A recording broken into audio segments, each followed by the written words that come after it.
So I guess now we'll see anybody can hear me out there in the wide, wide world of sports. Let's see. Oh, looks like it. Are we live? Okay, seems like we're live. Alright, great. Yeah, I'm just gonna set up a couple more things and then we'll get started. Just need to pull this up. I don't need to look at that anymore. Boop, boop, boop. Hopefully your day is going alright. Usually not my streaming time, but here we are. Figured that I had the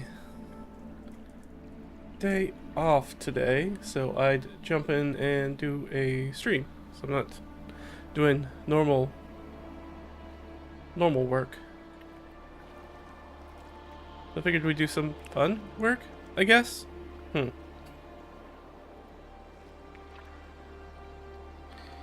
Right, yeah, that'll do it. And let's get this started, and I think we should be good to go after this.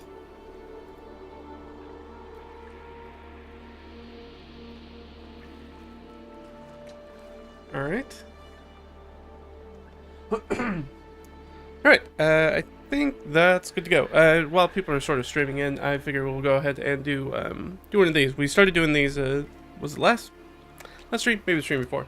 We're picking up the old Pathfinder 1E, but it has this very interesting table in it. And if I can get to it, I should probably mark it at this point. Which is words game masters should know.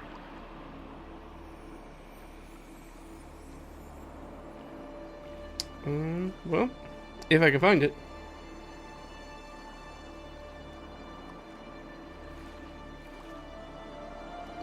I thought it was around here. Am I wrong? Is it not around here? Oh, there we go. I have marked it. So, anyways, in the book, there's like a full page of just justified text that is nothing but weird words. That says words every game master should know. We went through some of these last time. Some of them I knew, some of them I very much did not know. So while people are filtering in, let's do one.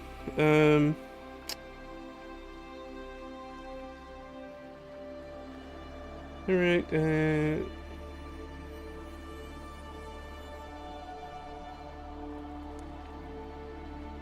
Let's do skewbald. I don't know what skewbald means, so I'm gonna have to look that one up. Skewbald. Okay. S-K-E-W-B-A-L-D. Skewbald. Interesting. Right here. Let me go ahead and swap it. We're all looking at the same thing. There we go. Skewbald. Irregular patches of white and another color, properly not black. Interesting. I didn't know there was a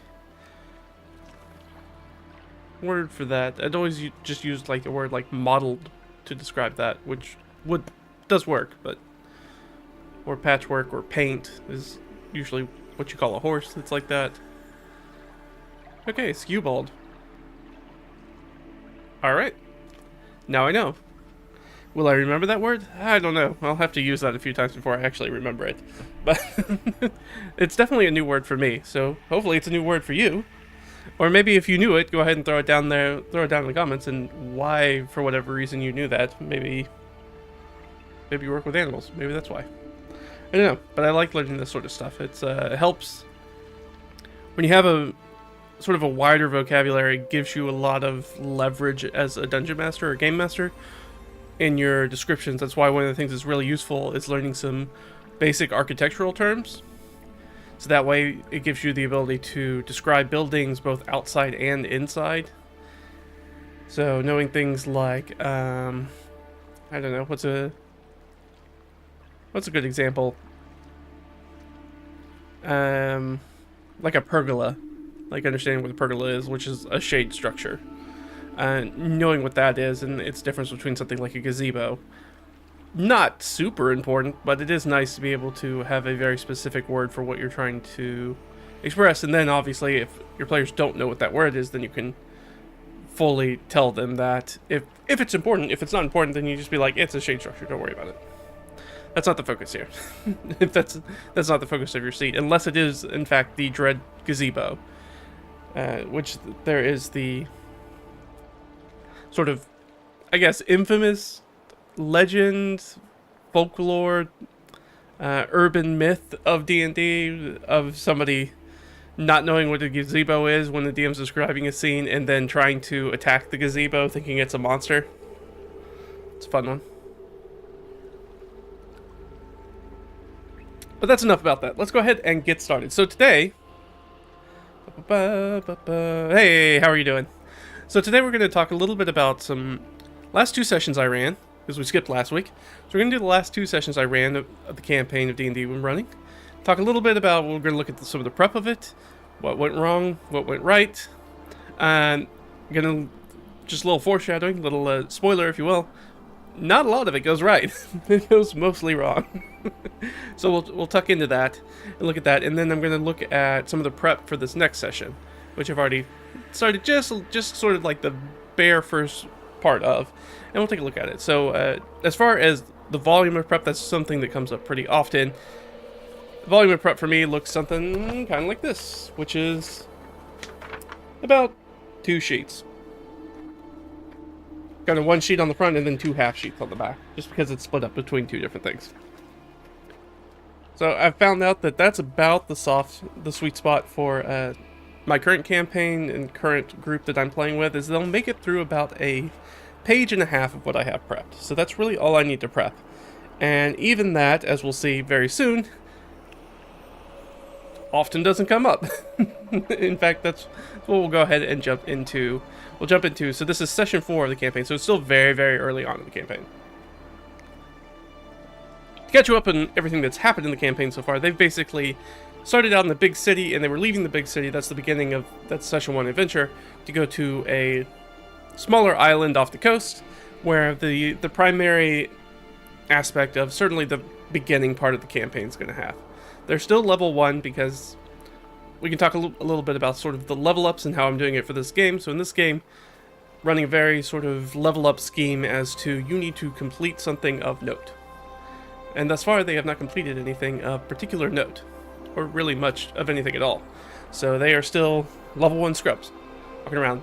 This is a clear sort of expectation told to them at the very beginning of the campaign, and keep reiterating to them is like, hey, you're going to continue to be level 1 until you guys kind of do something. Level ups just don't come because you've been playing long enough. You gotta go like do it, because we're focusing in this campaign. When I was doing my early prep and trying to get information in from the group, they were like, well, one of the things that we want that I heard talked about is they wanted a more player driven campaign. So these are all relatively, everybody I'm playing with in the group are all relative newbies as far as the long history of D&D. Been playing for years, but most of them. But as far as the long history of D&D, are only really used to playing 5th edition, 2014, 2024. And so they're not used to sort of a play aspect like something that is more of an old school kind of hex crawly, like you're in the driver's seat, what do you guys want to do? It's up to you to kind of drive the story, and they wanted to do some of that, and now we're seeing a little bit of the friction of that in the game, in the prep, as we're about to talk about. So, rather than talking about what we're about to talk about, let's just talk about it.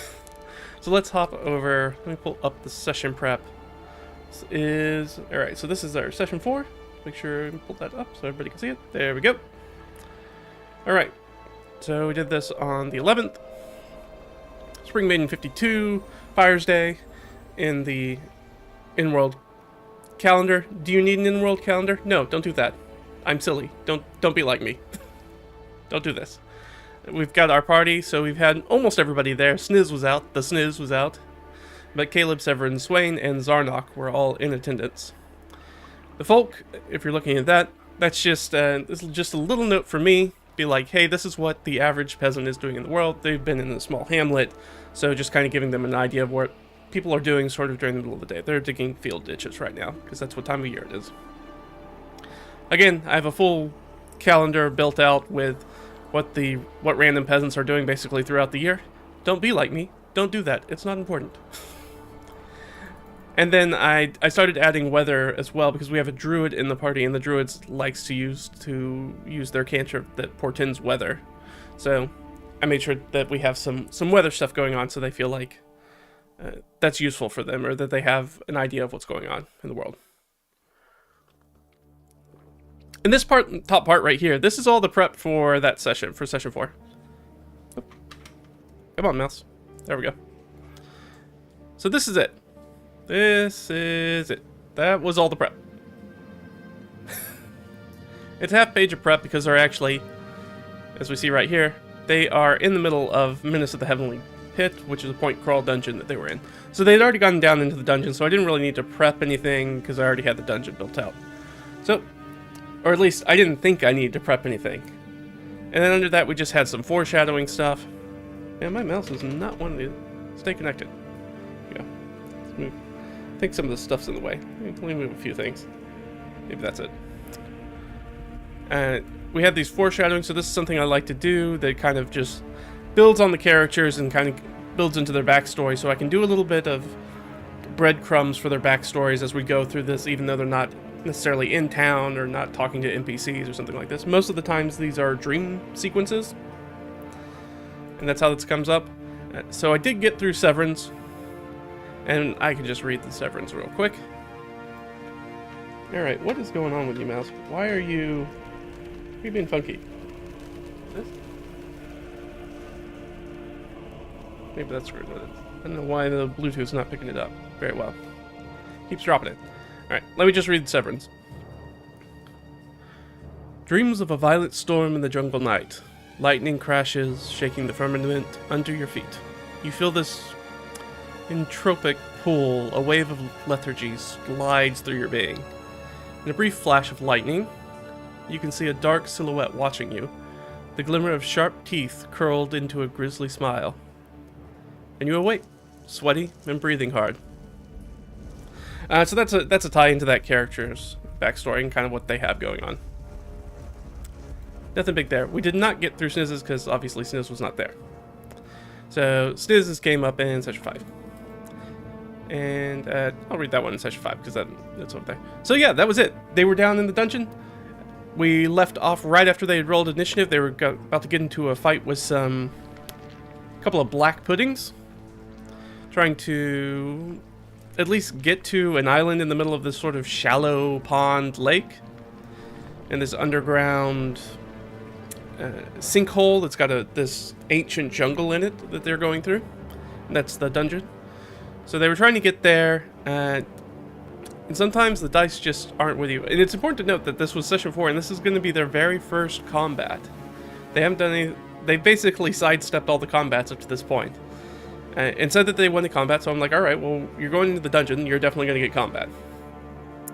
Unfortunately, they got combat. And by that I mean a number of just poor luck on the player side, just rolling not very well, but rolling really well as far as enemy reinforcements during the session. So it was doing a thing where we were going through the encounter, because the encounter is a relatively simple encounter, and the idea is that the longer you take in combat within the dungeon, the more likely it is that more creatures are going to show up that are going to be drawn by the noise to the conflict. And I think almost every single round of combat we had more monsters show up. So that was rough. Not particularly a difficult combat. A lucky crit here or there. A lot of player characters missing, or not going into the water, which was only about like thigh or hip deep. Kind of going into that, and there's a lot of not particularly tactical play, which is fine, but what enemy reinforcements sound kind of wild. What level? Oh, they're all level 1. They're all level 1. Again, it's not a particularly difficult combat, though. And they weren't being overwhelmed by any means. And any of the reinforcements I started way across on the other side of the map, for the most part. And so they had to fly like 120 feet or something to get over to them. So it's not like it was a big ambush or anything like that. This players just being players, and number of unlucky rolls. That's how it goes. So yeah, it was a tough combat. We had one character with that lucky crit, get knocked unconscious. And the Black Puddings did destroy that same character's armor, because they had leather armor, so it knocked that armor completely out of commission from the bonuses, and then got a -1 to one of the character's swords. He's using a great sword, I think. So Zarnok's great sword took some divots from the Black Pudding, but they were able to get out of there. They decided to appropriately run from that combat after things started to not go their way, and they ran their way sort of back to the previous node of the point crawl that they were in to sort of recap and regroup. But the unfortunate thing is that they stopped there, and in the session before, they knew that there were random lightning strikes that happened there because of some chaos magic. So you can't stop to have a conversation in the middle of that and not have a lightning strike. So we had a lightning strike, and all they had to do was not roll a natural 1 to be targeted by the lightning, or to be hit by the lightning. You have a character who rolls a natural 1. In fact, it is the same player character who was just knocked out. But that player character specifically, because of their backstory, has an NPC with them that owes them a life debt.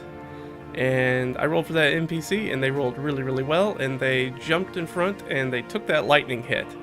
So now they're going to have to deal with an NPC who I expected to have a life debt to them for some amount of time.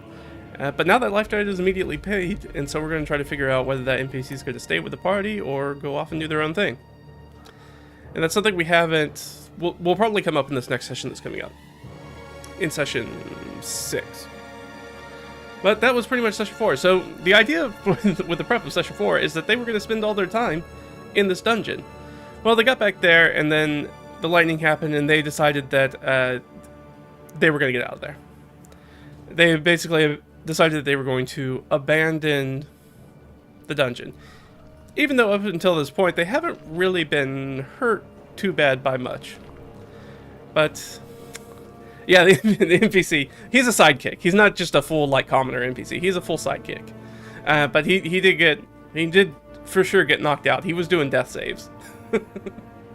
But because he's a sidekick, he gets death saves and he doesn't just die at 0 hit points, which is the slight difference, the slight tweak there. But yeah, so they decided, okay, well, we're going to abandon this quest after basically only the second room of the dungeon, their very first combat. And so they decide that they're going to leave, and they go out. There's a lot of stuff that happens. We'll just go through the notes down here. So here are the notes that I just sort of typed up for the session. So we had that good strong start. We kicked off with combat. Dice luck turned on the players with the reinforcement checks. They had their dwarven NPC who was covered in filth, who fled the fight because it was clearly going bad. Zarnok got the -1 to weapon. Severn's armor got destroyed and KO'd. Now has a bad acid burn. So one of the things that I've changed is that when you get knocked down to 0, and this is really useful for especially low-level play like this, is that there's very low likelihood, because we're doing some little custom homebrew rules for death. So it's incredibly unlikely that those PCs are just going to die. We're basically doing a slightly modified system that sometimes I use, especially for low-level play, where it's like, you will only die if basically the party lets you die. And by that I mean there's not really death saving throws. What it means is that if, say you're being attacked by, in this case they were being attacked by some Sturges. That character was attacked by some Sturges. So if you guys let that Sturge just sit there and keep sucking blood out of your unconscious ally, then we go through okay, well, they do crit damage, and that's a coup de grace, and it's 2 failed saves, and then they're going to die that way. If you just let the monsters eat your friend, then your friend's going to die. But if you spend the time to grab your friend and run away, then you're going to get away. I'm not going to have these monsters hunt you down with extreme prejudice. Especially these monsters, they're only looking for a meal. So that's all they're looking for. But the idea being that unless your friends abandon you or let the monsters eat you, you're not going to die.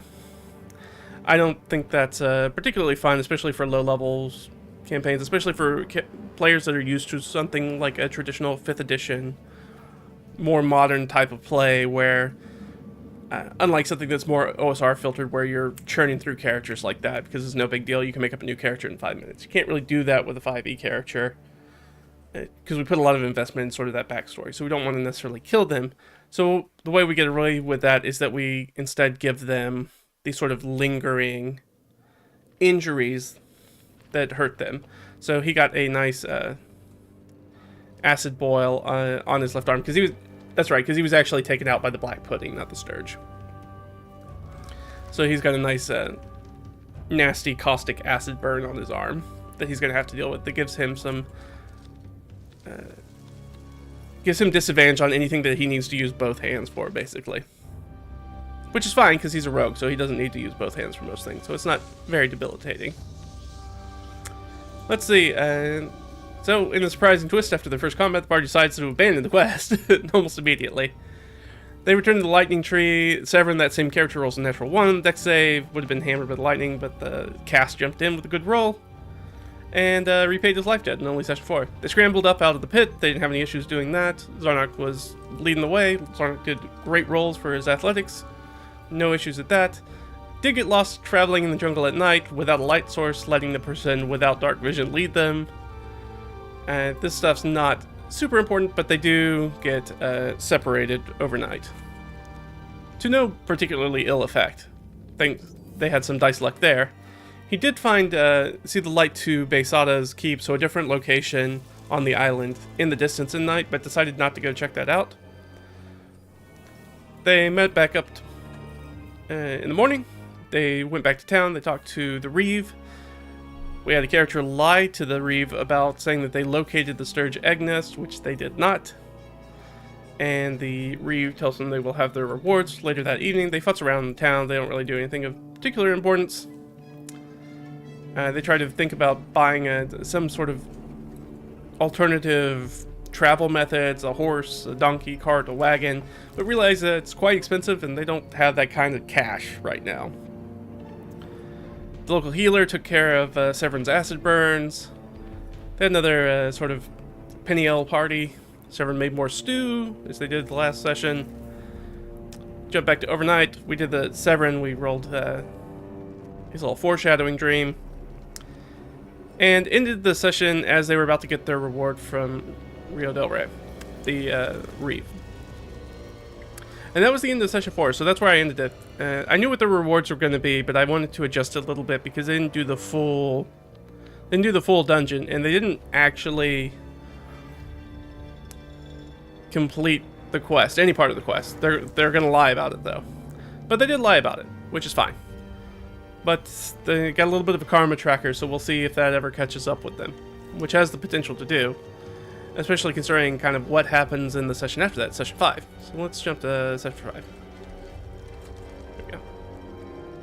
Session 5, everybody's there. All the players were there, so that's always good. More weather, more stuff what sort of the random villagers are doing. And we got the rewards and requests from Rio del Rey. And this can kind of show you just what that prep looks like. So that's it. So it's not quite 2 pages, and most of the stuff down here is just... It's really 1 page. It's really 1 page of prep, and then most of this next page is just little improv tools, like for inner scene fluff, stuff they can run across, some NPCs to talk to if I need a random NPC, some random encounters, some treasure, etc., etc. We'll go ahead and... Come here. We're going to go ahead and bold that, just so it's easier to pull up. And what's going on with this mouse?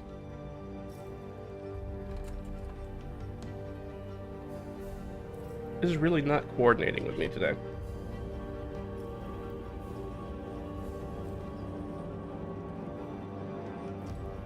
I don't know what that's all about. But let's keep on keeping on. So, what happened? So they got their reward and request from Rio. They got just a few silvers. We're running a very low gold game. That's generally how I run my games in general. If you're trying to get rewards from just random villagers, they don't really have a lot of money to give them. So that's pretty much what they collected. in the short amount of time that they were given to, which was like 24 hours to collect all that. And they got this Shiari powder, which was just a little custom item for them, which basically gives them they can brew it in the morning or at any time, and it gives them, the entire group, the effect of the alert feat from the 2014 edition of the Player's Handbook, where they are unsurprisable, they get a +5 to initiative, and they don't grant any advantages to hidden foes. It's just a little consumable item they can use. That it's basically fantasy coffee. They can make fantasy coffee. And I did that because we have one of our characters who's a big Dungeon Meshi fan, has really been leaning into sort of the cooking side, so I wanted to make sure they give them a reward that was going to be very specific to them, and it's something they could do for the whole group, which was going to be cool. So Del Rey also told the group that she had additional sort of potential tasks for them to do. She wants them to deliver the missive to Ghazi Takisha, which is basically just the local lord, about the Sturge situation and answer any additional questions she may have about it. It's on their way. It's on the west road out of town, and she's willing to pay them just 1 copper because they've kind of struck her out as far as coinage. So she's like, here's an extra copper for all of you for just dropping this thing off basically on your way. So it's not really a big deal for them. And she let them know that the Zabet, which is the bailiff, may be willing to exchange coinage because we just gave them a whole bunch of copper pieces. So they spend their night overnight in town. We did some supply checks. Swain's supplies went down a little bit. Not a big deal. We're using a usage die mechanic. If you're familiar with anything like the Black Hack, which is known as our game, it uses usage dice. I have a system that's very similar to that. It's not quite the same, but it is very similar for taking care of any sort of consumable resources. That's ammunition, oil, torches, rations, all that sort of stuff. Just because I like the idea of it's a little bit more abstract, is a little bit less. The way that I like to explain it sometimes is that when you get rations as a fantasy adventurer, it's not like military MREs. They're not service individual meals. You have like a glutton of supplies, and you have to portion that accordingly as you make food. So the idea is that sometimes you use a little bit much, sometimes it spoils a little bit, sometimes some animals or insects get into it and you lose some of it that way. Same thing with supplies. We use the usage supply die for things like ammunition, and that just automatically takes into account assuming that you are always trying to pick up all your arrows after combat, and you only need to roll the usage die if you use more than 1 arrow in combat. So you'll always get 1 for free. You always get a shot for free. So if it's the opening salvo and everybody's 60 feet away and you don't want to spend your whole turn dashing, you can move up and then fire off an arrow with your bow or crossbow, and that's fine. You're not have to worry about, you're considered conserving ammunition, so you don't have to worry about the usage die. So they did their supply checks as 2 Sturge groups attacked the town. That was sort of my overnight thing because I wanted them to show them, since they decided to abandon the adventure, the dungeon, I wanted to show them some very immediate repercussions of doing that. And so they roll a d12, each of them rolls a d12. If they roll a natural 1, they're the people who get attacked. If they don't roll a natural 1, it's random NPCs in the village that get attacked. Or NPCs they know, which is what ended up happening. And then I went over the Sniz foreshadowing, which I can just read off right now. So Sniz is actually our druid, and he is an elf, so he trances instead. Your mind drifts in trance, carried by the singing of your bowl. It flies across distance, time, perhaps reality itself. You see a large room, half private study, half greenhouse, bathed in soft, warm light from leaded glass windows. A familiar voice calls to you, and you look to a worn but stately desk. The chair empty, as a quill falls to the desk as though it was just held in a hand. And then I usually give myself the ability to sort of riff on that a little bit while I'm at the table. So I made sure to communicate to the player, like, hey, this is your father's study. You recognize this as your father's study, and that voice that you heard was your father. Ah, Snizzlewick, your younger half-sister swims into view, taking a seat at the large desk. And this is where I pulled out. I decided to change it at the last second instead of pushing up her glasses with a sigh. Said with a slight furrow of her brow, she picks up the quill off the desk and places it back in its spot. I'm afraid Bano Yadira has found your performance unsatisfactory, and your deliveries will no longer be required. I hope, as your sister, you can collect your things without house guard supervision. You feel your mind recoil away from the vision like fingers from a hot stove. And so that's another, just a little vignette about, in this case, it's not a vision, it is potentially something that has happened to this PC already, something from their backstory. Just kind of hinting at something that, and as I go through these, and we'll talk about that, I guess we can talk about that right now. Well, no, let me finish this part and then we'll talk about it. Remind me to go back over this, about how I do these. And so wakes up in the morning, Spring Maiden 54, morning con saves, last call for anything they want to do in Faru Jadid, which is the little hamlet they're in. And then they're going to travel west to Takesha's Keep. There's not going to be any encounters. I went ahead and rolled for these. Usually I let them roll at the table, but I was like, I want to pick up the pace. They've been in this hamlet for a few days. I want to like get them to where they think their destination is at this point, that they've identified as their destination. So I know there's no encounters, and the Constitution saves only 2, so it's not a big deal. Rumors that they could have picked up from Takesha's area is the Irish Hell Cave, the cave with the map to Unicorn, which is potentially a Pegasus Grove. There's a lot of question marks in some of this stuff, because it's like, are they going to bite on these rumors? That rumor didn't come up. Abandoned tunnels where explorers have gone missing. They did hear about that rumor. They did not decide to investigate it any further. And then there's a fork in the road there. They can go west to the minaret or southwest to a hamlet. Doesn't really matter which way they go. There is basically, if they go west, they're going to go to the minaret, in which they'll have 2 of the Ghazi's guards are having an argument, and they can deal with that, or they can go through what was going to be the south way to the hamlet, in which they'll have a random encounter with a friendly courtesan's carriage that's stuck in the mud, and they can interact with them, and that person will actually, if they help them, offer to give them a ride in their carriage all the way to the town. The rest of the way to the town, which is only like an hour or 2 away. It's not a big deal, but it keeps them from having to walk it. And then down here, nothing's happening on the rest of their way to the town, and talk about these things where they have to pay the entrance toll to get into the town, and have some place of residence and lodging confirmation. This is one of the things where I try to pull things that are a little bit more historical in context. Like, you can't just walk into the city. Like, there's a toll to come into the city, and because they're trying to avoid a bunch of vagrancy in the city, there's some sort of confirmation that you have a place to stay in the city, and that's vetted somehow.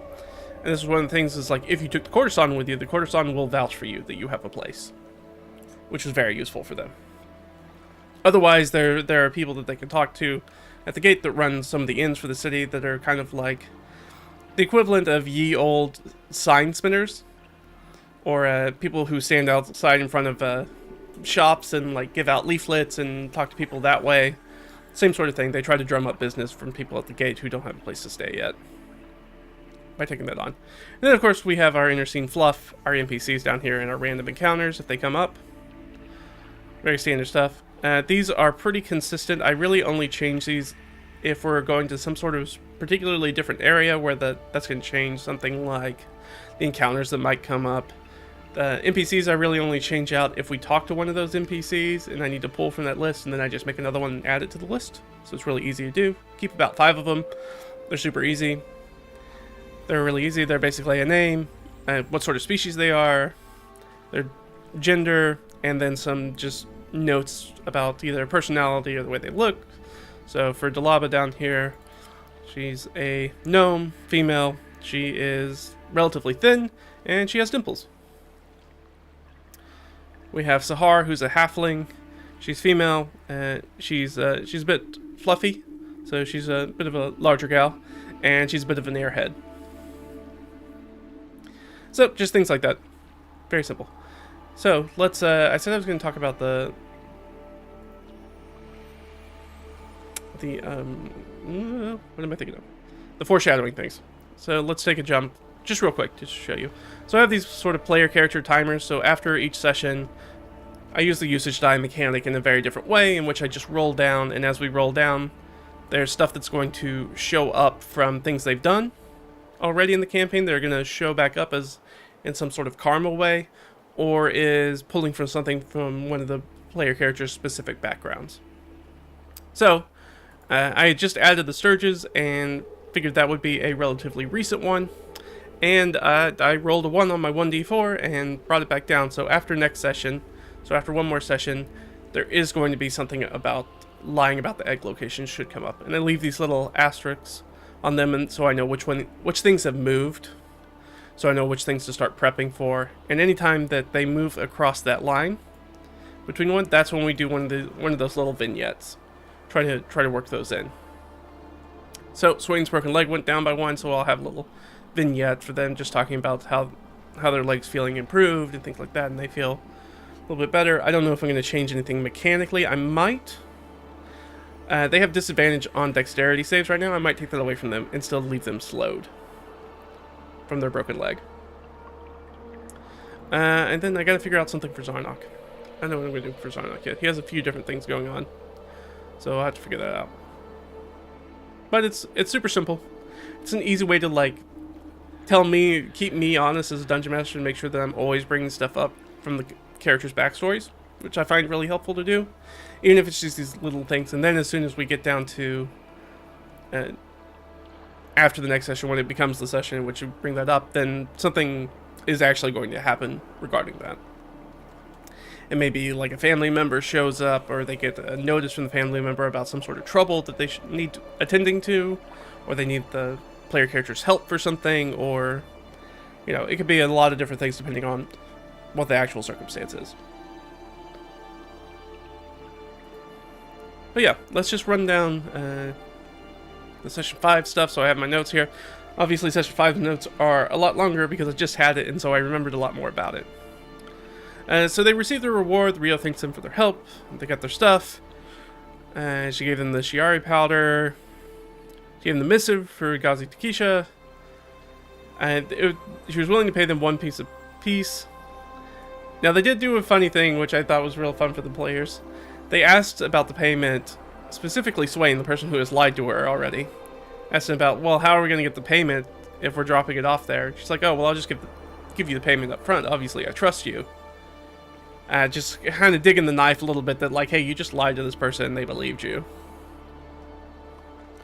So, that karma is riding.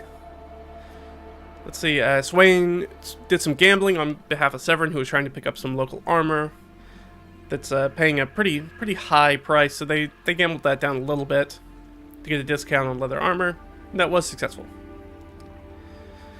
Zarnok did a patrol of the town and rolled just really awfully, so didn't see anything. So this was a thing where I made a misstep as a DM, is that I had a player take the time to go on alert and go patrol around the town, and I should have had them run into one of the Sturge attacks that was supposed to happen that night. That was a dumb mistake on my end.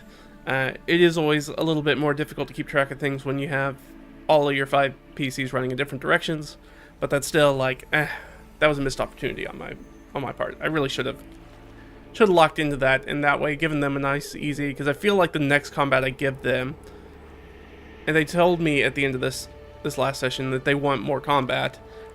And like, well, if you want more combat, why'd you run for the dungeon? But whatever. The idea is that I think they need a little bit of a confidence booster. They haven't had a lot of easy victories so far, so I want to give them kind of a cupcake combat to get them off. So that's one of the things that I'm planning for the beginning of this next session, is I think they're going to get into an altercation with some people in the line to get into the town, through the gates. So they'll have a nice little, like, hopefully just a fist fight. Hopefully we don't just start killing people right outside the city and just in full eye line of the guards. But they're player characters, so you don't really know for sure. There's a chance they could do that. They could decide to abandon the town completely and run off somewhere else. That's always a thing that comes up. And as part of prep for this session, for session 5, I did actually keep the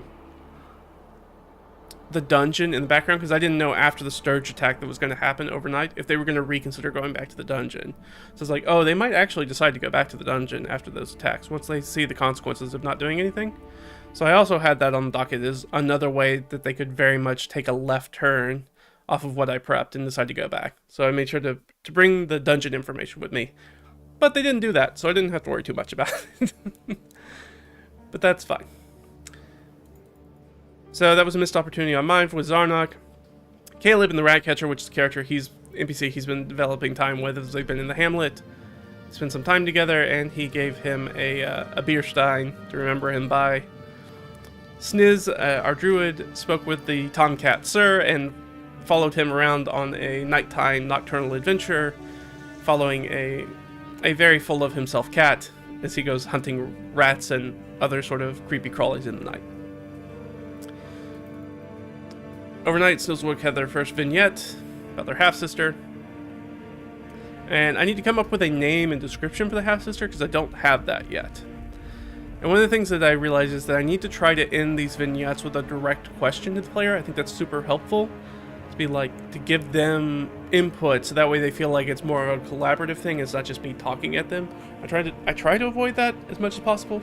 I try to make this more of a conversation, DMing more of a conversation, less of like, I'm going to tell you things now, and then you will tell me things back. So I think trying to end these vignettes with having a very specific question that I can ask them for more input about what it is. So I should have had something to be like, what is your half-sister's name? And if they don't have an idea, then we have some roll tables. I've been taking, one of the things that I take with the game right now is Xanathar's Guide to Everything, which is, there we go. Xanathar's Guide to Everything, and use some of the roll tables in the back for names. So we could have done that, but again, another missed opportunity on my end. There's always a lot of those. You try to do the best you can. You're gonna miss more times than you probably hit, but you keep trying. So trying to give them, make sure that they have those sort of stakes, that they have input on some of those things. They had the overnight encounters. They've been rolling so well on their random encounters. That's one of the reasons they haven't had combat so far, is I roll random encounters for them anytime they're kind of moving around and doing stuff, but they have been hot on those random encounter dice, and they have not rolled an encounter for them yet. Not a combat encounter, anyways. So that continues to do it. Even with disadvantage, they didn't do it. Like I said here, the dice simply do not want them to have combat. The next day, the group rolls their daily con saves for their energy. Swain's rations went down. We talked about that. I did forget to ask him to roll for the poppy leaves on disadvantage. And I left that note for here because I figured I was going to stream that. So let's do that now. That's a good idea. Let's do it now. I could wait and save for it at the start of next session, but might as well do it now. Let's do this. Let's do 6. Now, Severin's also using them, so this is going to be a disadvantage. Right, didn't roll a 1, so your poppy leaves are fine. That's all we need to know. Alright, so all of that's fine. Don't need to worry about that at all. That's what I said. So that's worked out perfectly. Let's see. So Zarnak did a better job in the morning interacting with the kids. Last time he tried to interact with the kids kids from the hamlet, local kids are like watching him because he gets up and does like martial practices. He's playing a fighter. He gets up and does like martial practices in the morning with his weapons and armor. And so obviously the kids are really interested in that. And he rolled very poorly last time, and so they all kind of ran away squealing into the streets. Did a much better job with it this time, and got to talk to them a little bit. Sniz came across a couple of worried elves. This campaign has very much been the PCs kind of doing their own thing. They haven't been very cohesive for the most part, so they are often sleeping overnight in the hamlet in different areas. They're often not sleeping together. As in the same proximity, not necessarily romantically sleeping together, if that's not clear. But yeah, they're often all over the place when they're sleeping. And because we've rolled so poorly on the random encounters, there hasn't been an issue so far. But eventually, that will be an issue. And then sometimes you tell them that, and you tell the players that during the sessions and after the sessions. But sometimes it's not until those consequences actually rear their head, that they're actually going to like process it. So I know that's coming. It may down the PC. We'll see. Sometimes that happens. So Sniz comes across this couple of worried elf parents with a missing girl. Decides that he's going to investigate that. That is one of our people with the Sturge attacks that went missing. I ended up combining those because I didn't want them. They made the decision the night before to be like, we are definitely leaving the town. So it's like, okay, I still want to show you the consequences of not doing that, but I don't want the consequences to be so grand that you guys do a full 180 and feel like you can't leave. Like, your characters, use players and your player characters have made the decision that you're going to leave the hamlet. So I don't want to keep you here after you've been here a number of days already, and you don't want to stay here. You've made the decision not to stay here any longer, but I still want you to see the consequences of your actions. So I rolled some of these together. So after the convo about leaving town together, the group gives Sniz and Caleb 2 hours to find the kids. They kind of have an argument as they're sort of making their way out of town, because everybody's like, we're gonna leave this place, and they're like, we gotta go look for these kids. So it gives them 2 hours to go find the kids, and the rest stop to basically have breakfast and do some other stuff. So Severin makes some goat soup dumplings. That's obviously our cook. So focusing on them and what they wanted to make. Swain began sketching their firearm. They're playing an artificer, so they're working their way up to making a firearm. Zarnak and Swain committed to teach each other gambling, I guess let's say game proficiencies, I guess.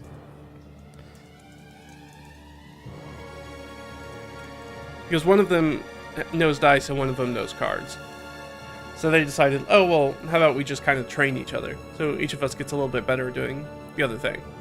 Because they're both want to lean in on the gambling. One more so than the other, but both of them have gambled, I think, multiple times already in the campaign.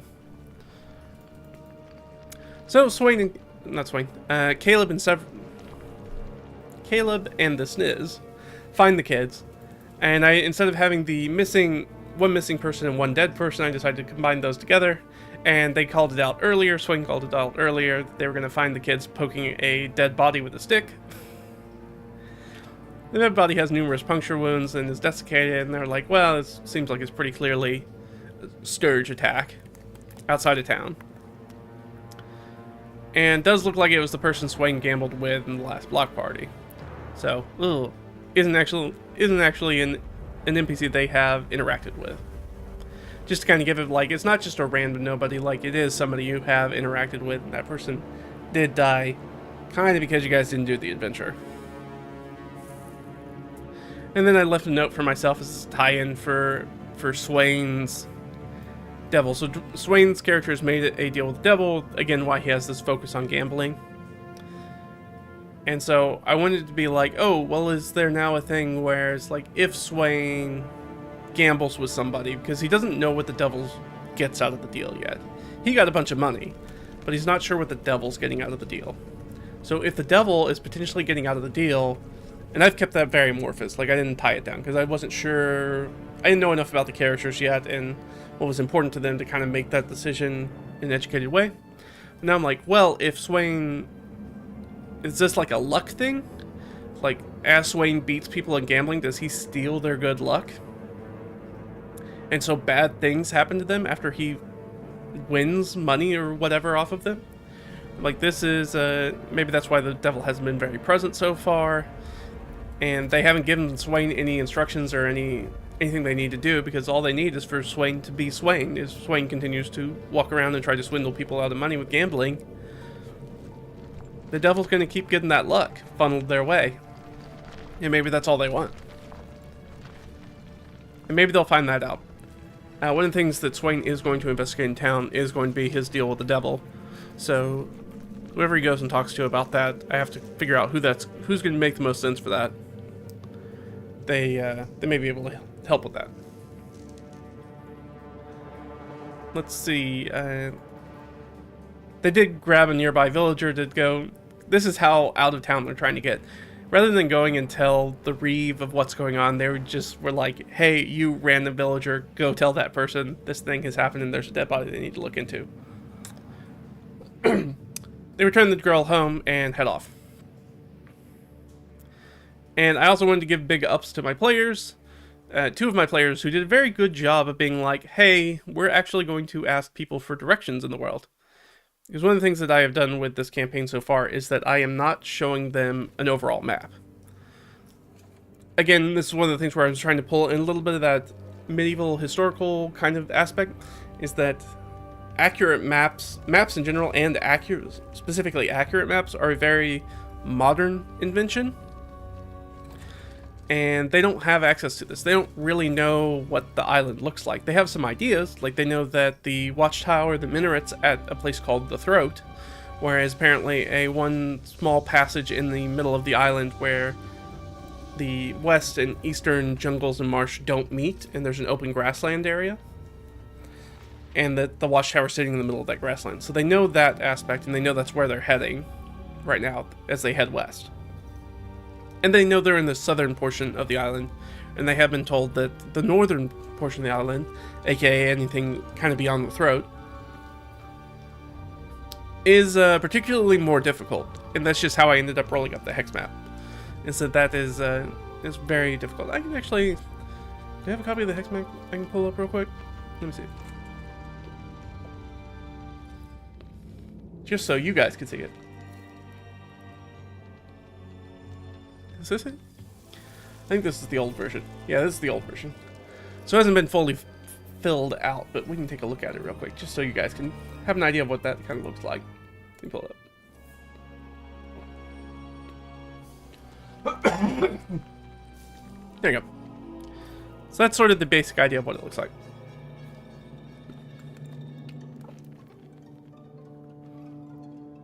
So this central area right here is the island.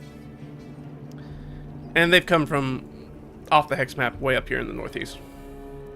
They traveled down, they came to here, they came across to here, and then they have traveled...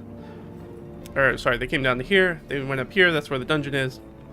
Back down, now that's where Keisha's is, then the minaret, and here is the town they're trying to get to, which is down here. But yeah, that's it. But this is an older hex map. I don't have it. This is not the version that has everything filled out, all the points of interest filled out on it. But of potential note, the real notable thing is that most of the things above the Throat, which again is right here, that's the Throat. So everything north of this is particularly higher level stuff. So it is something for them to keep in mind as they go up there. And they've been warned that it is a little bit more dangerous up there. Pull that back up there and close this out. Let's see. But yeah, big stars because they actually asked for directions, which is good. Especially considering they've gotten lost a couple of times already. Not on the roads, they've been like in the jungle and stuff. But it is good that they know sort of where they're going, and they've been asking for safer routes, even though, which is a weird juxtaposition, meta juxtaposition, because they want combat, but obviously in character they're like, what is the safe route to get there?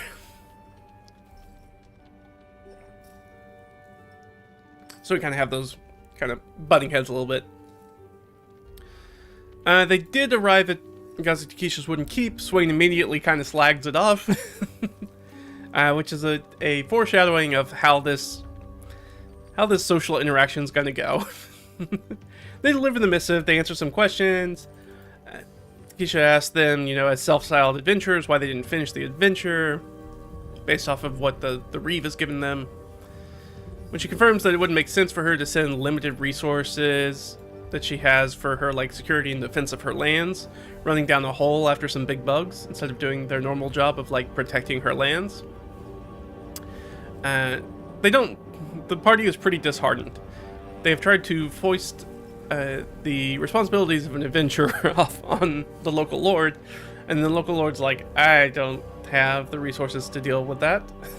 I mean, I have the resources to deal with it, but I have to pull it from so many other places that it doesn't make sense to deal with that.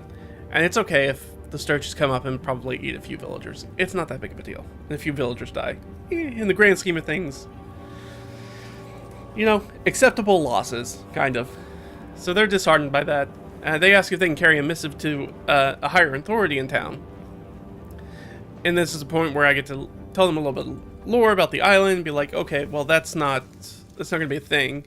The person who's in charge of the town and Takesha are two totally separate entities. They are not one above or below the other.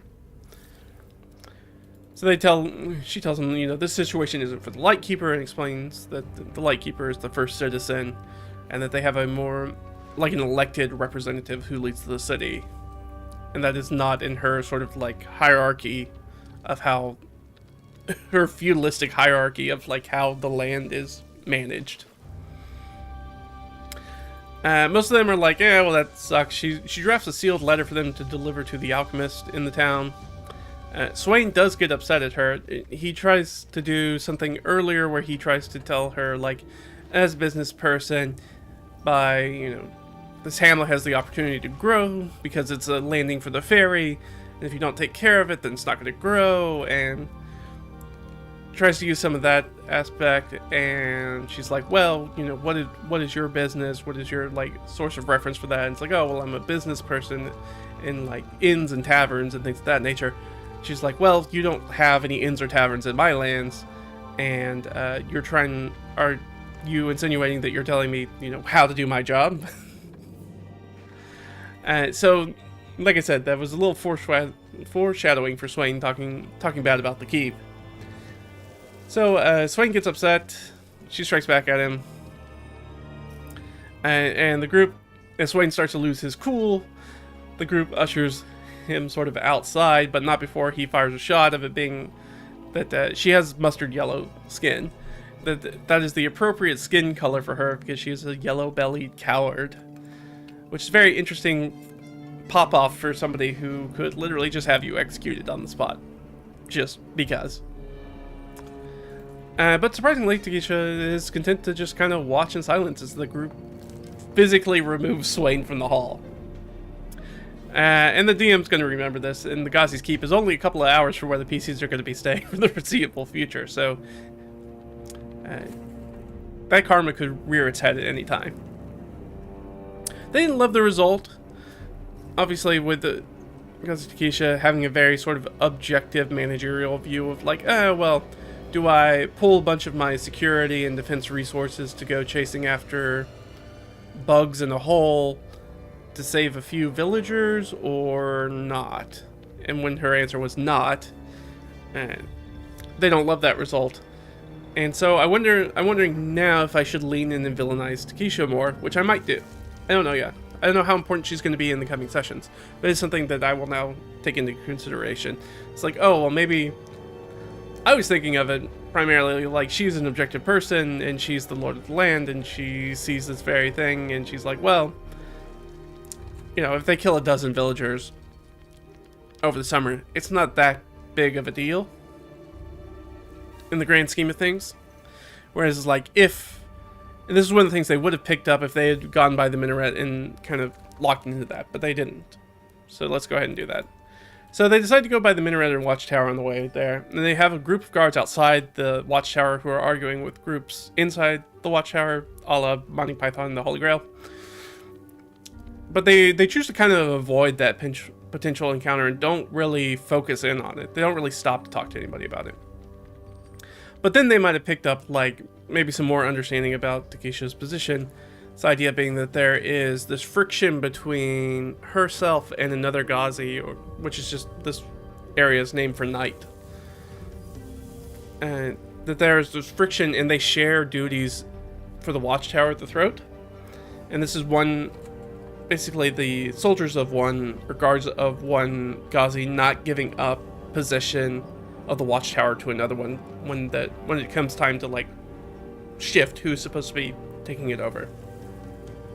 But they didn't learn that part, so they don't know anything about sort of, like, as a potential reason why Takesha might not feel like she can pull those forces away to go jump down the hole, because she's like, I don't know, these people might just take the tower from me and I never have access to it again. Or something like that.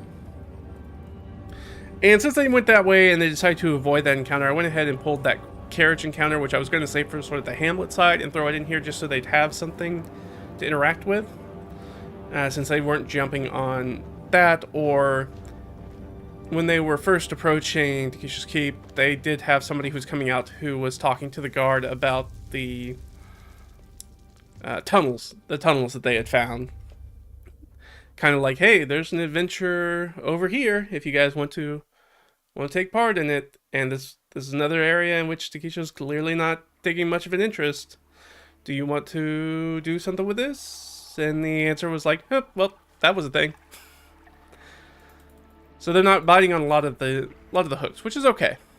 But it is making for a somewhat, at this point, kind of boring game, which I've already talked to them about. So it is interesting to see them kind of clap back in that way. That they're not really taking the initiative on some of these things. There's some light conversation with the carriage encounters. Zarnak gets the carriage out of the mud. Swain does a quick fix for the wheel, long enough to get them to town. Sniz talks with Clovis, which is the courtesan's pet capybara. Pearl offers them a ride to town. Two of them have to walk, because I realized that not all of them are going to be able to fit into the carriage. So two people are going to have to walk, so Severin decided to walk and Cass, his NPC, who used to owe him a life debt, doesn't anymore, decided to walk with them. And decided to end the session with them queuing. There we go, I spelled it. Queuing for the town's east gate. It's not west gate, it's east gate. They're coming from the east. And then Swain rolled a 1 for his broken leg recovery, so now he's down to a 1d4, which is why we're jumping that in with that. So one of the things that I like to do, and I do recommend you do this when you're running, especially more of an open-ended campaign, sort of like this one, where you're like, I'm not really sure what the characters are going to do. It's very player-driven. Kind of depends on what you guys decide to do. And that can be really, really difficult to prep for, obviously. So one of the things I try to do at the end of each of these sessions, ask them, what is your direction? What do you plan to do next session? Sometimes that's like, okay, what are the things you guys are going to go? I try to get them to make a decision at the end of each session about if it's unclear exactly where they're going to go. Now, we saw in session 4, I only had prepped the dungeon because I was pretty sure they were going to keep doing the dungeon. But in this one, I know that they're just ending up in town, so I need them to give me some insight about, like, what are you guys looking forward to do in town? So I just get some feedback from the players and ask them what they want to do in the city. So Severin was like, well, I want combat, and I need to have this discussion with Cass about whether they're going to stay with the party or whether they're going to move on. And they're also going to try to keep Sniz out of trouble. Sniz is going to deliver the alchemist letter. That's one of their primary things that they're going to do. And they want to learn more and expand their druid powers. So that gives me ideas for them. Swain is seeking a temple to get some help with his devil deal, learn more about that. And wants to recoup some money quickly, primarily by doing criminal activity. He also said that he was going to study Takesha's seal to make a forgery of it. Again, this is the artificer character. So, potentially even get himself into more trouble. We'll see. Zarnak wanted to get more info on the giants that he knows in the north of the island that are going kind of wild. And he's going to head to the Broken Seven, which is a private club gambling den. And he's planning to take Swain along with him. Which is a good idea, because that's pretty much probably where they're going to find the quickest access to criminal activity, is there. And Caleb, our cleric, wants to visit the Zyartes Mania, which is the big temple that's out in the bay, seeking answers to his visions. Now, I don't have to prep for that one, because the player playing Caleb's not going to be there next session. So that one we can put off for a minute. But yeah, that gives me, asking that one question gives me a lot of good ideas about, like, okay, now I understand the things that I really need to prep for next session, is start to look at these specific things. And make sure that every person gets their own little thing. Ideally, what I want to try to do is try to marry some of these characters' things together. So if I can marry together the alchemist letter along with the expanded druid powers, and maybe Severin's going to be there, maybe I can have something for Severin to do. Maybe something that will deal with Cass, maybe that can keep Cass occupied, potentially. Obviously, Swain and Zar are not going to be together. So that makes it really easy to kind of pull those things together. Now, once they get into the city, we never know. This party has been very prone to splitting up, so they may split up into duos and go their separate ways, or they may stick together. What I do say is that, and they are aware of this, is that if you guys split up, every time that I roll for something like a random encounter, you all have to roll, which really increases the likelihood that you guys are going to get into some sort of altercation or some sort of sticky situation. And the likelihood, if you split up, is that you're going to get into that sticky situation with just maybe yourself, none of your friends around you. So it's not particularly safe to go it alone, but it is something you can do. And you can be successful doing it. It's only that there's a chance that there might be some sort of altercation or some sort of sticky business you're going to get into. But yeah, that is 5. And then we can look at session 6. So this is what I am planning. This is for our next session. Obviously, that's not going to be 418. I'll change that later. But this is what I've got so far. So I've got basically the first scene. Again, I only know that I need to only have about a page and a half of prep. And then I've just pulled over all my inner scene stuff from the next one. My inner scenes, my NPCs, my random encounters. I may change these random encounters. We'll have to see, because they're going to be in the town. So that will... It's probably unlikely that they're going to run into needle blights or boggles. But they could run into zombies. They can still run into oozes. They might run into an animated armor. And I'll probably swap out the bandits or tribal warriors for maybe some guards. I might keep bandits. We'll see. Especially if they're going to go to the Broken Seven. And most of this treasure could be the same. But some of this inner scene fluff will have to change, because most of this was like out and about, walking around stuff. So I'll swap these out for some towny, city, urban kind of encounter things they can run into. So like I said, I wanted to drop it off. I knew that I wanted them to get a kind of a cupcake encounter early. So I'm going to have 3 thugs behind the PCs picking on Cass, because Cass is not in the carriage. He's outside. And 3 thugs for 5 PCs shouldn't, or for 4 PCs should not be particularly difficult. I think it's like a moderate encounter. It shouldn't be very difficult, and the idea is that this will primarily be a fist fight, unless somebody pulls some weapons or does something squirrely. So it shouldn't be much of a thing. Hopefully they don't just decide to murder 3 people in front of the guards at the gate. Or else anything I prep for after that is going to go out the window. So we'll have to see. But that is the plan. So I wanted to have some other things for them to do in case they defuse that situation, which is always possible. They could defuse that situation and not get into this combat. So I'm not guaranteeing there's going to be combat, but there's a high likelihood of combat. They will also talk. There's also a lumber wagon behind them, and that gives them a second opportunity to learn about the mangrove warrens, I called them here, but those are the tunnels that they heard about last time. So another, and I keep bringing this up because that is absolutely a first level adventure site. So I'm like, please go after the first level adventure sites. Please don't try to go after like a 3rd or 4th level adventure site, or try to deal with the giants, which is like a APL 6 or 7 adventure site, because you're gonna die if you do that. Don't do that, please. So there is stuff for them. They can talk to those people, learn more about that adventure site. They want to. They still have a few days before the festival. There's a spring equinox. Yeah, the spring equinox festival is coming up very soon. In let's like 7 days, something like that. Yeah, like 7 days. So they've got about a week before that happens. So they still have some time to like do some things. They still have plenty of time, and the site for the big festival is only like an hour away from them now. So they're going to be very close. So it's kind of what they decide to do in town.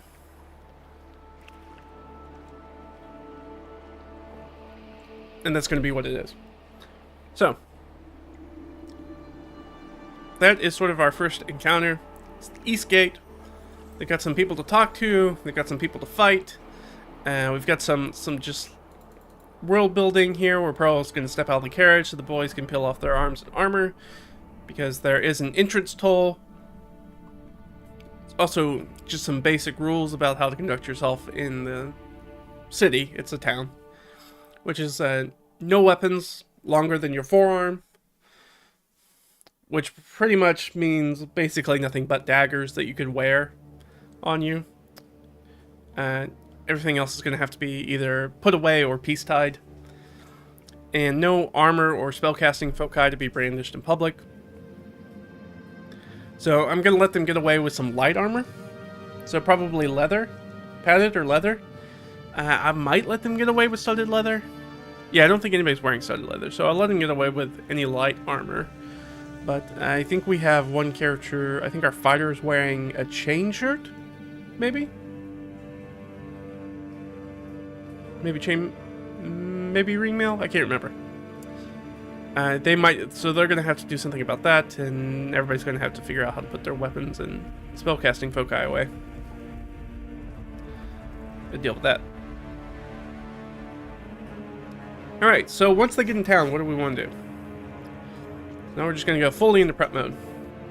Alright, so one of the things that we said, based off of our last thing, is they're definitely going to deliver the alchemist letter. So let's put that in here. Letter, and plus I think I'm gonna mix this in. We just talked about Snizz's father, and that's something that I was gonna pull up. So I think I want this alchemist related to know Snizz's father. May or may not know that Snizz's father is missing. So that's one of the things. I don't know if I can really ring Cass into that. I think Cass may make more sense going to one of the temples based off of who he is as an NPC sidekick character, who's like a failed acolyte. Maybe. But he could also maybe pick up... He is he's got calligraphy experience, like as a scribe, so he might be able to pick up stuff there.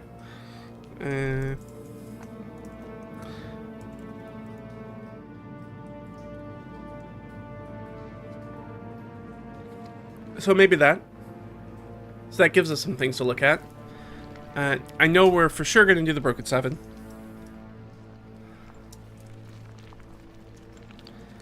There's going to be some sort of door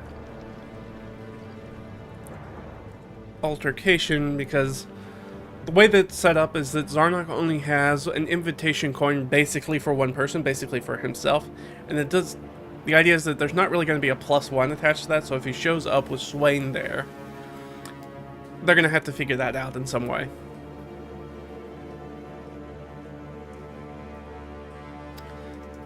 So I'll just put in here, no +1s.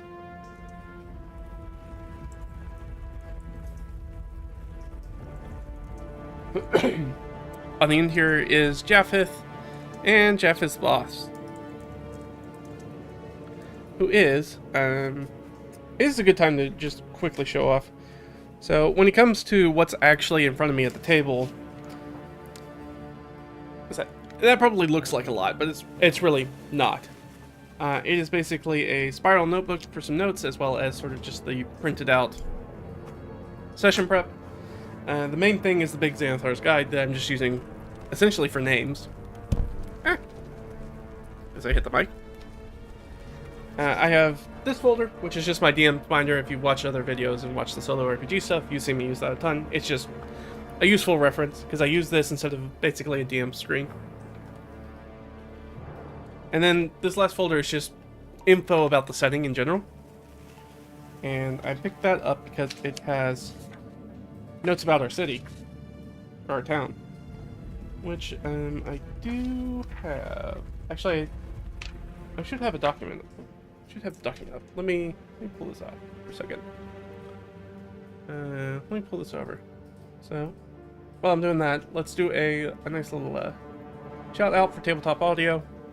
I've talked to the guy behind Tabletop Audio a couple of times. very fantastic guy. Definitely go use this. It's perfectly free. Get all this sound. And as long as you aren't making a ton of money off of it, he does not care whether you are using it for streaming or anything of that nature. So keep that in mind. But obviously, if you're going to be making money off of streaming, you need to do some sort of license deal with him. But he's a very nice guy. Check him out. What else was I going to get?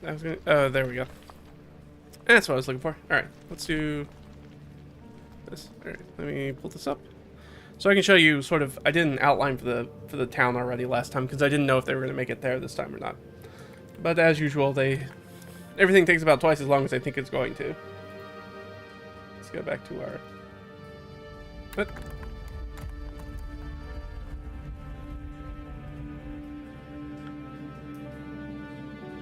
There we go. Alright, don't know why I was doing that.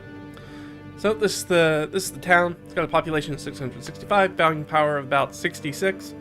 Buying power is just a rule of thumb that I use that's just 10% of the population, and that gives you an idea of what the max price of any individual item that you can buy in this place is.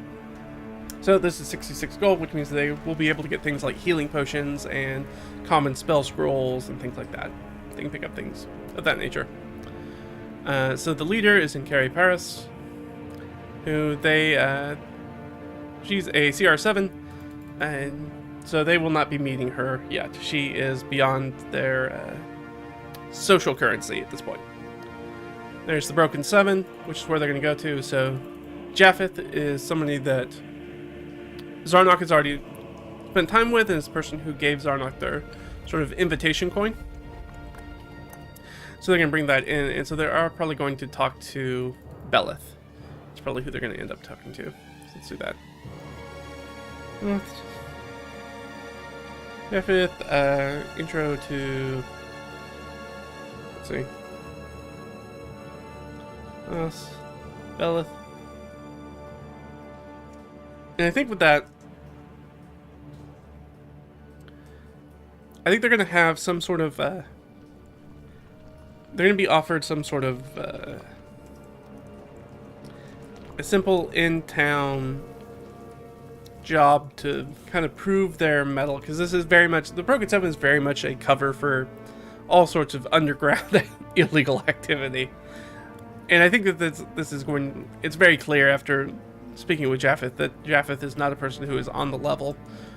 Though unfortunately our rogue character did roll a particularly poor insight check to get a lot of their motives the first time they met up with Japheth. So they're going to be offered a simple in-town job to prove their worth. And I think the follow-up is going to be robbing the rebuilt keep during the Equinox Festival. I think that's going to be their follow-up. That's going to be one option for them. So on the ferry ride over to the island, they met with Japheth, and Severin talked with Japheth, and Japheth was very pointedly staring off at this keep in the distance on the distant shore, that it was in the process of being slowly rebuilt. That somebody had showed up and started rebuilding the keep, the ruins of the keep. And he's very interested in it, but they didn't do a very good insight check to pick up like why he was interested in it, or to get any more information about that. It just really was an abysmal check. I believe it's like, we're talking like low single digits check. It wasn't a natural one, but I think it was like a 6. So I didn't really get any helpful information out of that. So this is a way to sort of circle back on that one point, and now they're going to have a very good time to do that, because basically most people are going to be migrating to the festival grounds for this Equinox Festival. So the likelihood that people are going to be there is very low, and so if there's anything of worth or note, they can go grab that. I'm thinking I have an adventure in mind, a published one that I do like, that would slot into this very well, that I could do, that I've run a number of times, probably like 3 or 4 actually. Run the same adventure 3 or 4 times. None for this group, so they wouldn't be familiar with it at all. Which might be easier than building entire little dungeon from scratch, on the chance that they might go after that. But that's like a week away, so we don't have to worry about it too much in the future. So really, I really need to focus on whatever the simple in-town job is that they're going to take to potentially prove their worth. I think Swain's going to be interested. I think Zarnok is not going to be interested. Zarnok is interested in... he's motivated by other things as a player character. He needs to get, like, legitimate praise. So that's not doing these sketchy jobs. Or at least not to make a name for doing sketchy jobs. So what is that going to be? Let's look at our city. What could they be doing? There's the Fishwife's Hall. They could go do something with that. Thing is that most of this stuff is pretty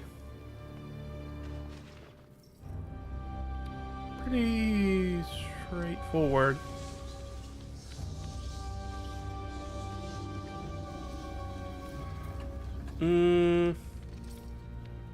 They could do something like they might do some racketeering or something on the grog cellar. Maybe some extortion. You know, paid protection kind of thing. Maybe, but all of this stuff's going to be pretty high level for them because this is a higher level adventure area. So I got to think of something that's going to be real low for them. What makes sense here?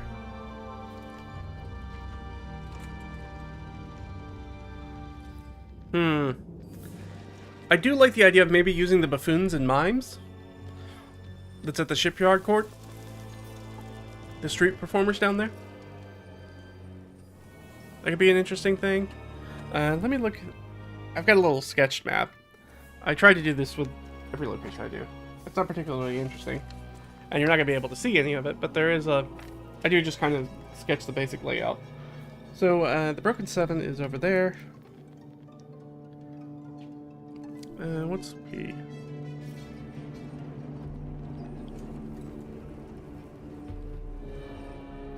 What is P?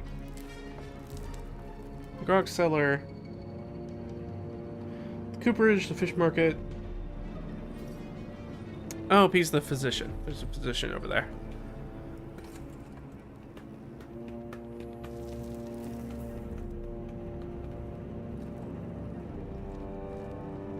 Maybe the physician, maybe the spice merchant, maybe something.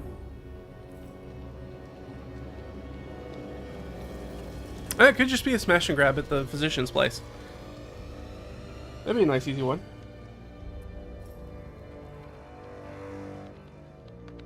And it's real close by. Yeah, so let's do that. Let's do that.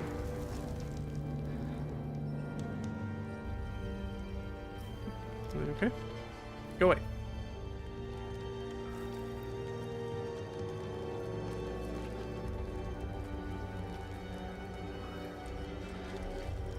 Oh yeah, which is a place that the others need to go to anyways. That is on there. I forgot to put that on my little thing. On my there's 5 down there. I need to add that for Severin. This is something Severin and Swain were interested in doing. This is seeking the physician. Because both of them have those lingering injuries that they want to take a look at.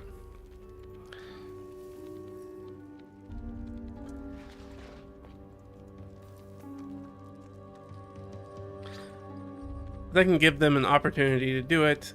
And so that gives us a nice in spot. So maybe they'll already be familiar with what depending on what order they do stuff, they could already be familiar with what the physician's sort of shop looks like from the inside if they go there to get medicine for their arm and their leg or whatever it is. Get treatment for that. They could do that. And if they do that,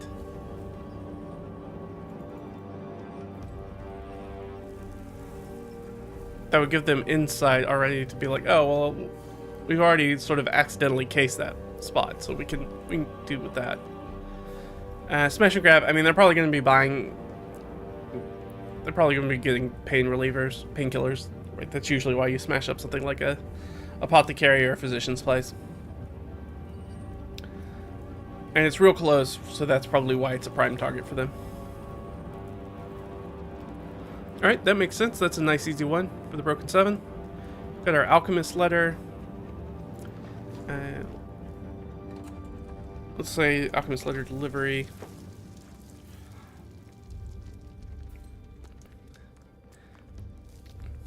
Let's say, let's go Sniz's missing father. And I think they're just going to, the alchemist is just going to, and really this is an apothecary, but it's fine. I think I said alchemist in the session, but it's an apothecary. And this will just give them an out for cast if they need it. Seeking, let's say, clerical help.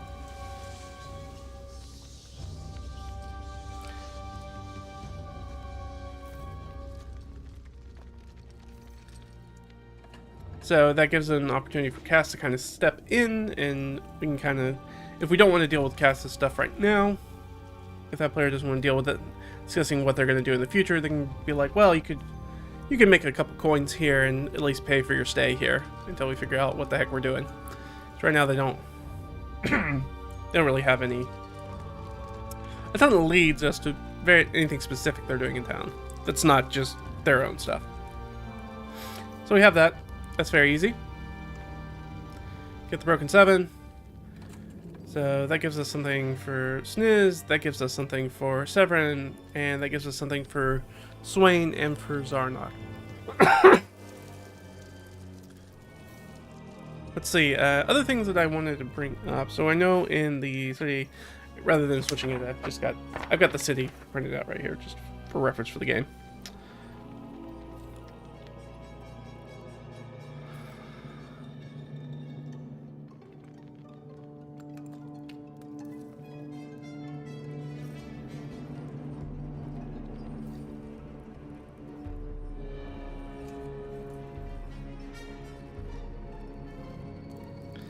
So I could send Swain to the Fanged Leviathan Temple. Let's prep that as a potential possibility.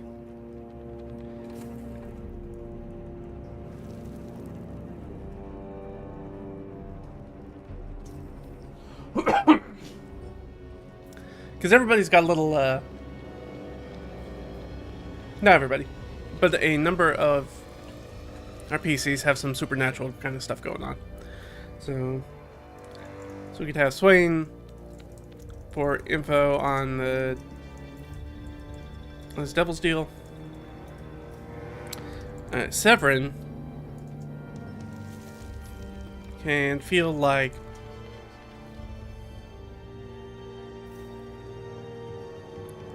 someone was behind him but moved away as he crosses the threshold of the temple from his watcher, which is part of his backstory. Meaning that maybe that entity can't cross sanctified holy ground. Caleb's not going to really have any reason there to go there, and he's not going to be there next session anyways. Zarnok and Zarnok's player have not been very interested in getting in touch with any of the sort of religious and god stuff that's in the world, which is absolutely fine.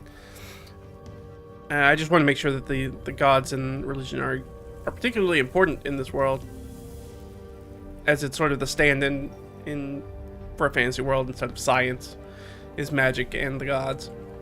But he's not as interested in that, so there's nothing particularly for him there. We can like to have some social stuff. I kind of want them, obviously I want to have another option for them to get into combat if they want to get into combat in this one. Which is something we could do down here at the Broken Seven.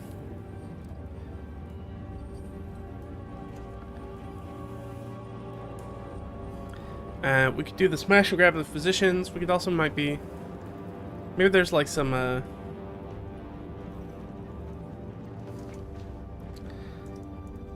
maybe there's like a bare knuckle boxing, something like that they bet on here, as well as just traditional gambling.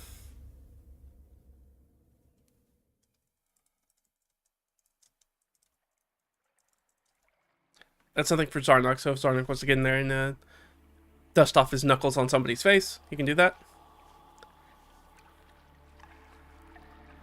Swain's probably not going to be doing that with a broken leg and being an artificer.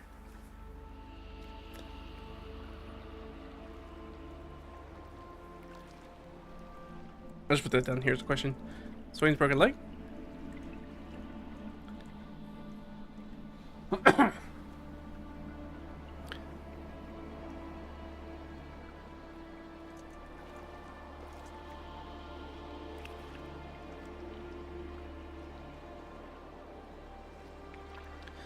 Then go there. I think of what sort of information can we give Swain about his devil's deal? That's a good question. I also just need to put the physician in here too. Let's put that down. That's probably going to be relatively high. Let's put the physician up here.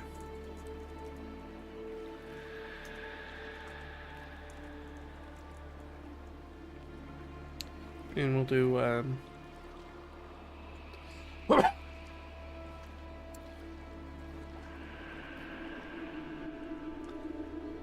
I think what's going to be there is if they pay for this visit at the physician, they're going to get, essentially disadvantage.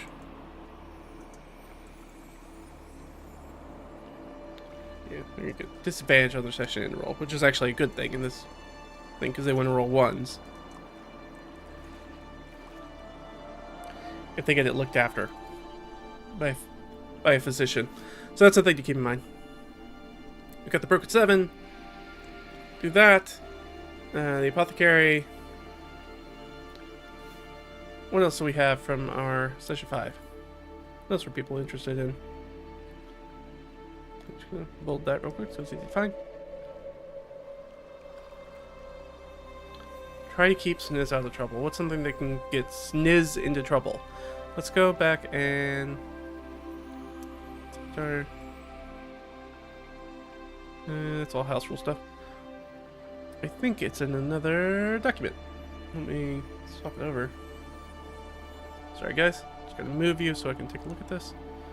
Let's go back over to our player character desk because I did not open this beforehand, because that would have been smart. Alright.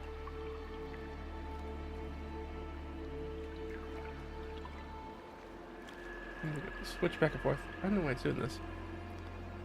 I guess. Boop. Alright, there we go. It's a little bit larger. Alright, something that could get Sniz in trouble. So let's go down to Sniz's stuff. Urchin. Could be looking for his hot sugar daddy. His father missing.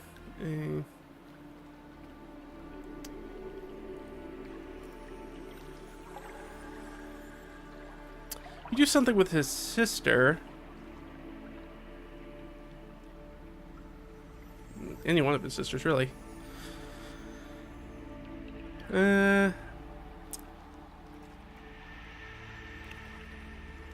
Ooh.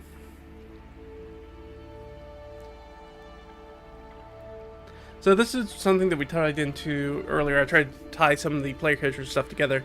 So they received a healing potion from a friendly alchemist. We used the This Is Your Life tables in Xanathar's Guide, which I highly recommend doing if you're starting a new campaign. You want to build out some amount of backstory for a character, whether it's your own or you want to do it for all the players in your campaign, is to use some of those tables. This, just to kind of give them tied to some characters and some people, some places, and some things before they get started on the campaign. So Sniz has a healing potion that they got from a friendly alchemist. Is that Zarnok's brother? Ooh, that's right, Zarnok's brother is an alchemist, right? And Zarnok's up here. Swain, Caleb, Sniz, Zarnok, there we go. Successful apothecary. Yeah. Is this Zarnok's brother? Just in general. My idea is that Zarnok's brother would have been back in the city they're from.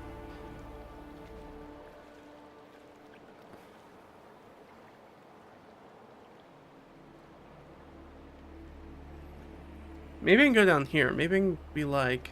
Maybe I can use one of these other ones. Because I'd like to tie Zarnok a little bit more into some of this other stuff. Or Severin. We could do Severin's.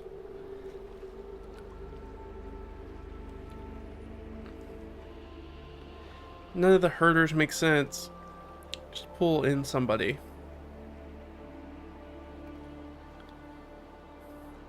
So obviously this person down here at the bottom, which you can't see. There we go.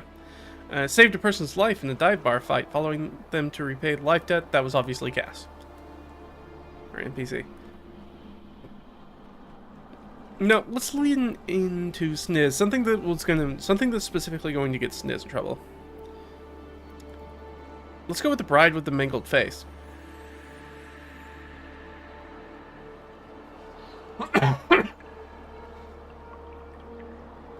Yeah, so let's use that one. So, some appearance of the bride with the mangled face. Where could that... That could very much be show up at the Temple of the Leviathan, but I'm not sure why Sniz would be going there. Maybe that's an overnight thing. Let's do that. Because there's a likelihood that they're going to take a rest here. And we don't have anything that's coming up for Sniz, but we can do it anyways. Just because we need a little something there, I feel like. I've lost my place. There we go. Sorry.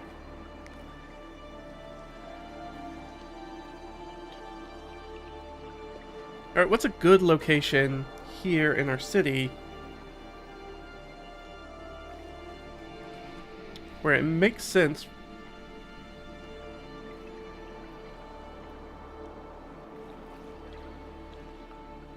Oh, obviously it's going to be the Euphorium.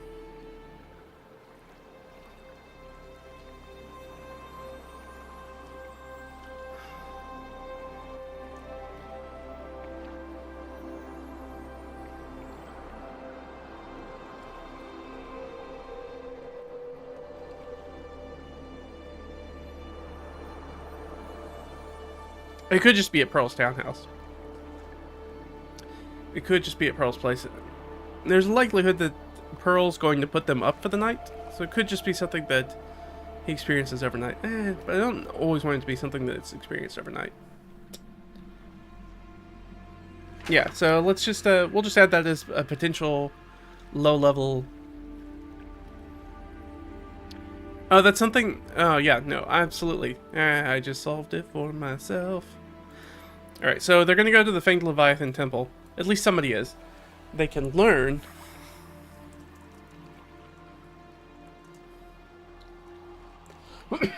They can overhear. And let's say they can just learn about a specter haunting the Euphorium.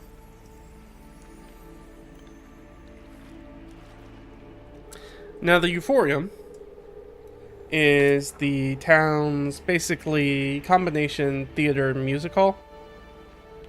Kind of. It's primarily a music hall, but it is more like a theater in the round kind of style. This is going to be really good, both because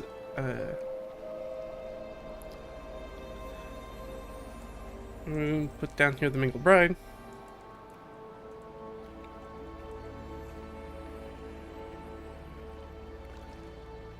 Because it ties in the Mingled Bride for the Snizzlewick, and because the player who plays Sniz, the player behind Sniz, is a big theater and specifically musical theater person. So I think they're going to latch onto that hopefully very, very quickly. Being that it's a music hall / theater spot, and is going to have their something for their PC tied to it. So I think they'll jump on that bait probably pretty easily.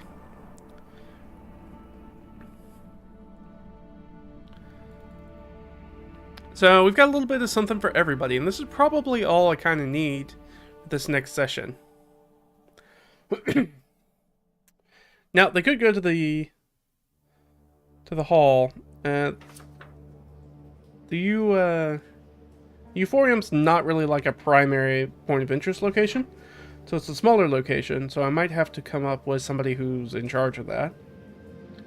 But I can probably riff on that. I can use one of our NPCs down here. I don't need to build out a separate one for that. That'll be fine. I feel perfectly comfortable in improvising that. So yeah, that should give us stuff, and I have some street food already written down for the town in case my my foodie PC decides to go down there. There is the Pole and Pint they can go to. They can meet back up with Lily, which is a NPC adventure broker that they know. You can probably give them some insights on something like that. Ooh, that's a good question. Let's just put Lily, because there is it is somewhat likely that I feel like Sarnok's player is going to want to go talk to Lily.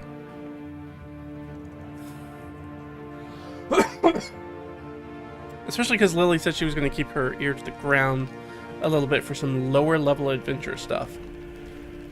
I'll have to look those up later after stream, because I'm going to have to pull up the map, and I don't have an easy version for you guys to see for that. So I'll have to dig around for that and do that on my own side. So we're going to do a 1 through 4 little adventure. And that could be like, I'll probably give them like 3 they can choose from.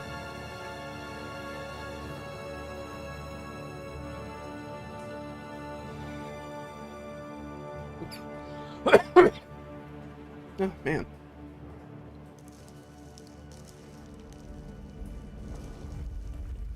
But yeah, that should be pretty much most of the prep. As far as sitting down and thinking about it, so usually the prep, as you can see, doesn't usually take too long, the idea portion. Now I'll have to go back in and fill out some of this extra stuff. Like, I can do the inner scene fluff, swap out some different stuff they can run across. I won't need to update the NPCs. I will probably need to update some of these random encounters. And probably won't need to do any of the treasure, because they haven't come across any of this stuff yet. Remember, there's no treasure if you don't look for it. You should always be looking for treasure. Case in point, when they found the dead body that the kids were poking with a stick, they didn't say, hey, does the dead body have anything on it? In which they could have done that. And found probably one of these things. Though these would have been a little weird. Because I have to think of, like, I have in my idea, like, why that corpse is out there in the middle of nowhere, outside of town.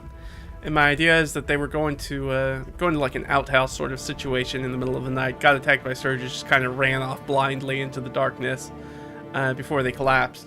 So I don't think they'd really have anything on them, unfortunately. But they might have like I might be like, well, they might have like a necklace or a ring or something like that. That somebody might wear while they were sleeping. Or maybe they have I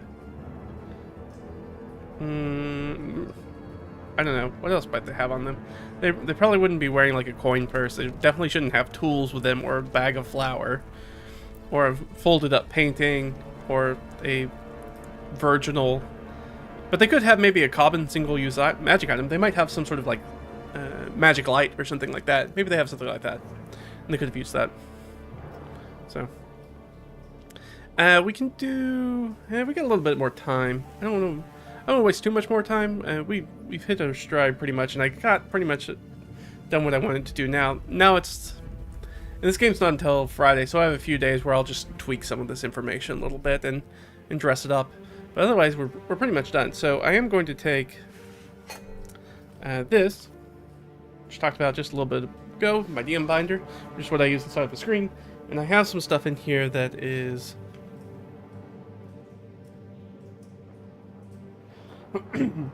just random encounters and dressing. So we can swap out some of this interesting fluff stuff with dressings for... Let's do some urban encounter dressings.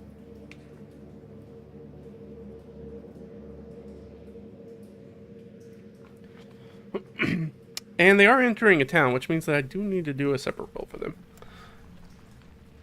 Alright. Let's roll a d12, just to see. You know what? I'm going to give it disadvantage, because we really haven't been getting a lot of random encounters. Hey, what do you know? We actually rolled a 1. That's actually useful. That's what I need to roll. Let's roll a d20. So something's happening in town today, as they're entering. Good to know. 5. Oh, they're having a funeral. Fantastic.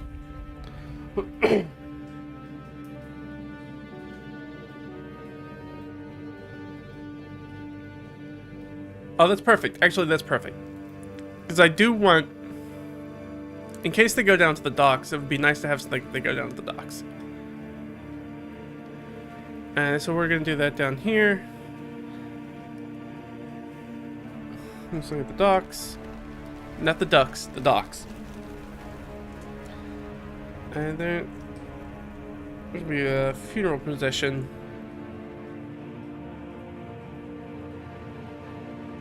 Down, loading.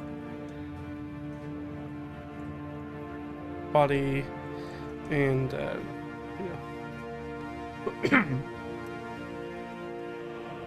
funeral attendees. Onto boats. Headed for... So they are going across the... They're going to go across the harbor there to go to the big temple. They'll take that body for its final resting rites. And ease. But that gives us something for them to do. So I'll probably give them, as soon as they get in, like after... It's a town. I keep calling it a city. It's not a city. It's a town. Entering town. I say they're going to see the funeral procession. See or hear. I can see/hear. How about that?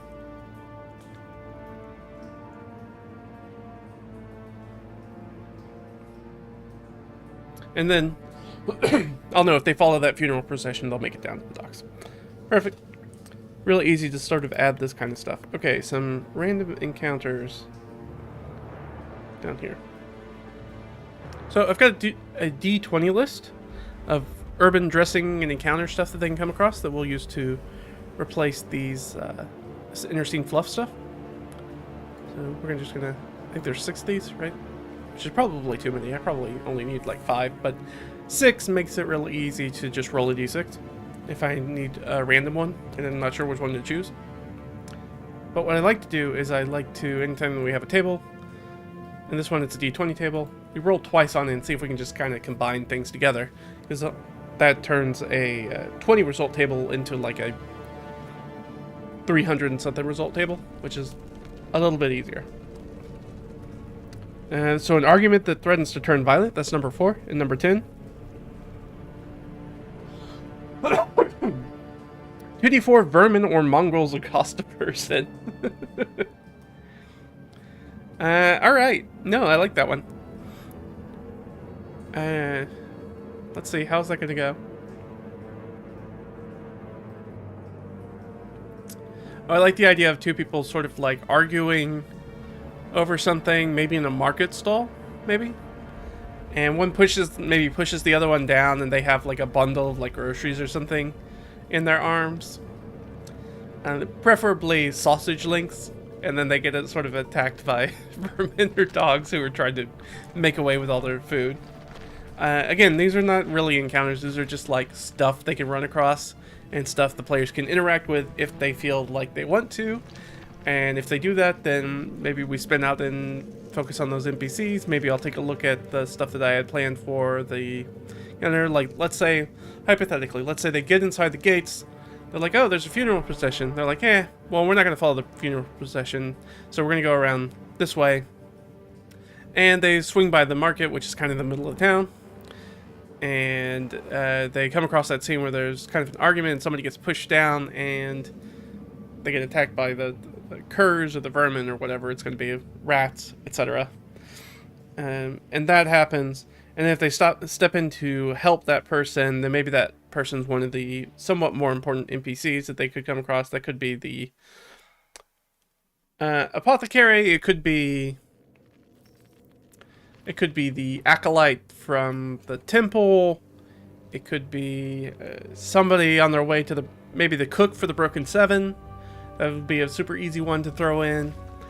Just kind of whoever kind of takes the lead on jumping in there, that can be the person that maybe pull the NPC that seems most related to that. Maybe it's... I like the idea is like, it could be as simple as that scene happens, they get up, they help this person's like, you know what, screw this, I quit, I'm not going back to that job, and walks off. And maybe that's the person who was serving as the clerk or assistant for the apothecary, and then that's the opening for why Cass can become... The opening opens up for why Cass can join that and just kind of hang out there for a while until they figure out what they want to do with Cass. Gives us a lot of options. If I just set up a scene and then kind of depending on how that scene develops, I can pull at the resources that I have in my prep to be like, okay, this maybe makes the most sense or would be useful here. Just kind of slot things in. So super easy to do that. And so yeah, let's go back to our session prep. So we can swap these out, not for random encounters. They're just kind of interesting fluffs.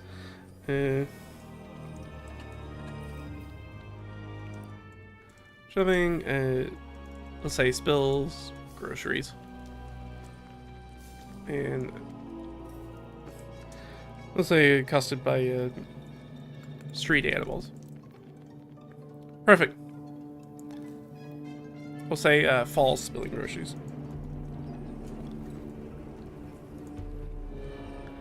Super easy.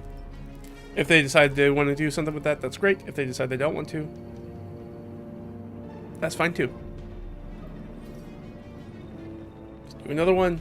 9 and 16. So 9 is the crowd cheers or jeers for a VIP personage going through town. Okay. And the residents place folktale wards or offerings.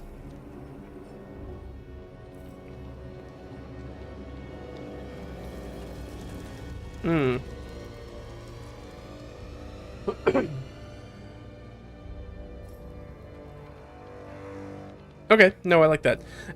What VIP person do we want to use? Let's look at our city. Because I'm thinking that these might be people who, in response to seeing the funeral procession, are putting out sort of wards in front of their homes, you know, to ward off death. That's a very nice one. That's very easy to pull on. So my go-to for this would obviously be in Carrie Paras. Introduce her very quickly. But it could be somebody else.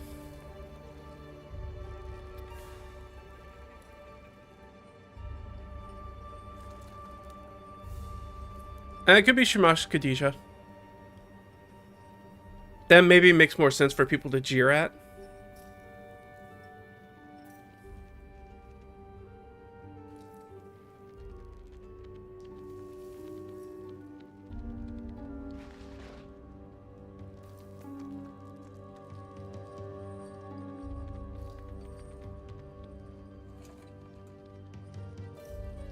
Yeah, maybe that person. I don't know if anybody else.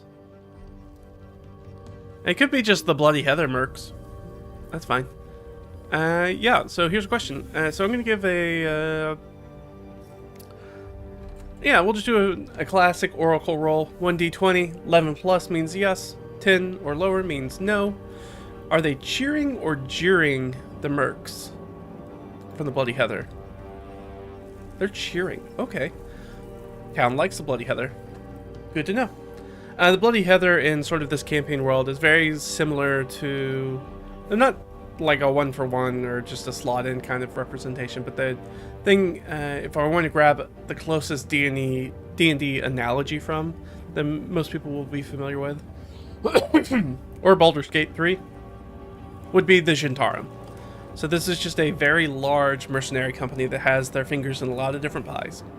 And there's a contingent of them here. Why are they here? I don't know, and my players don't know. My players are interested in figuring that out. Which they may be, because Swain's half-sister is a Bloody Heather mercenary, and Zarnok is a mercenary to a different band. Aligned to a different band. So...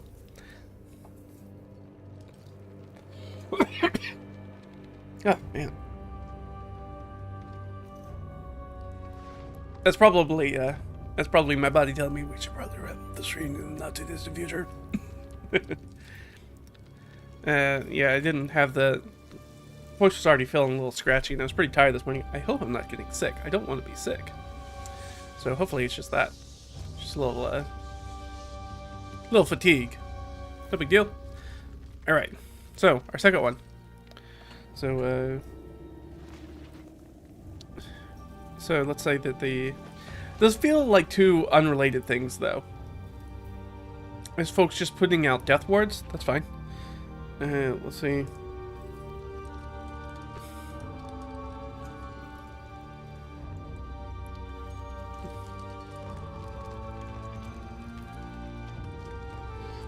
Which is fine. These don't always have to be together. And cheers as a couple of Bloody Heather through the streets. Now, why are they cheering them? Do my players care about that? If they do, then we'll figure it out. If they don't, then it doesn't really matter. They just need to know that, okay, the Bloody Heather is somewhat well regarded here. Makes it easy. Alright, let's do another roll. Pop, pop. 12 and 17. 12, the hue and cry is raised. For those of you unfamiliar with the hue and cry, this is another one of those weird medieval things I'm kind of pulling in. The guards are not necessarily like constables or police as we think of them in the modern day. They're there to keep the city safe, not to keep the people following the law. The people kind of deal with that. So there's going to be a hue and cry raised, and they do that through hue and cry. Basically, one person is like, hey, stop that guy, and then everybody's kind of obligated to help stop that guy and bring them to justice. And 17, mob, pogrom, or riot breaks out. Yeah, no, that makes sense. Alright, so we've got a hue and cry, and we're going to have some... we'll call it mob justice. But, Alright, so... and we'll say it devolves into a mob.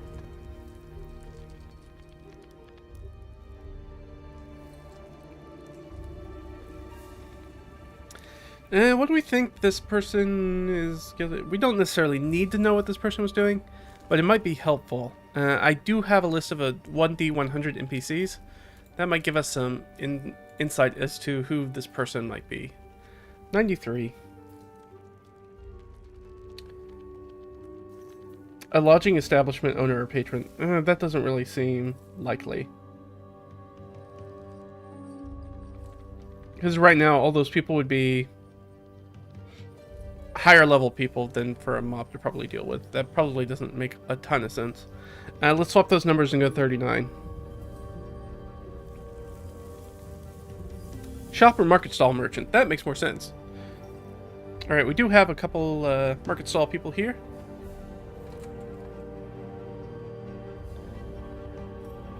We've got the apothecary, barber, spice merchant, mercer. You could also just be like a peddler or something.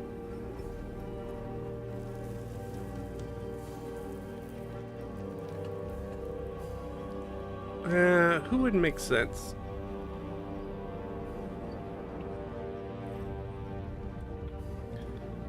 Who would make sense here? The grog seller's a little too easy.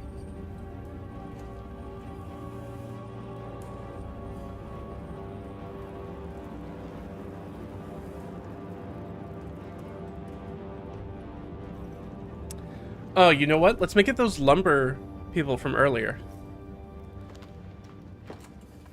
Let's make it the lumbers people from earlier. I like that a lot better. So yeah, let's use that. And if I have to redo them the next session, that's fine. Mauve, down lumber delivery. So the hue and cry is going to be raised by the cooperage.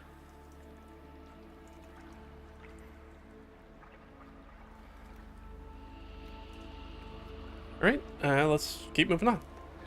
Again, these are just things they can get involved with, and when you're trying to run this very sort of player-focused, player-driven style of campaign, you're going to just kind of throw a lot of spaghetti against the wall and see which ones that the players are going to grab onto. So all of these things are relatively unimportant. If they decide to really, really invest some time on it, or do that thing that players always do where you invent an NPC and then that becomes their beloved NPC, then that becomes I can roll that out into being its own storyline and start to tack that character into other important things that are maybe going on in the area. So that way we can just kind of dovetail them into each other and kind of Lego our way to a campaign victory, a campaign story that way. And then, okay, so we got 4. Let's do 2 more. And then I think we're going to be done.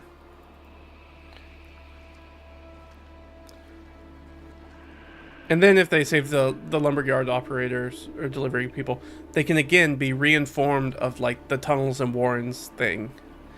And the idea is, like, I was just going to make it the cooperage, like they sold them some bad lumber, the lumber turned whatever was inside bad, and they're blaming it on the lumber when maybe it's the cooper's fault, maybe it's the lumber's fault, maybe it's whoever was just packing the barrels' fault.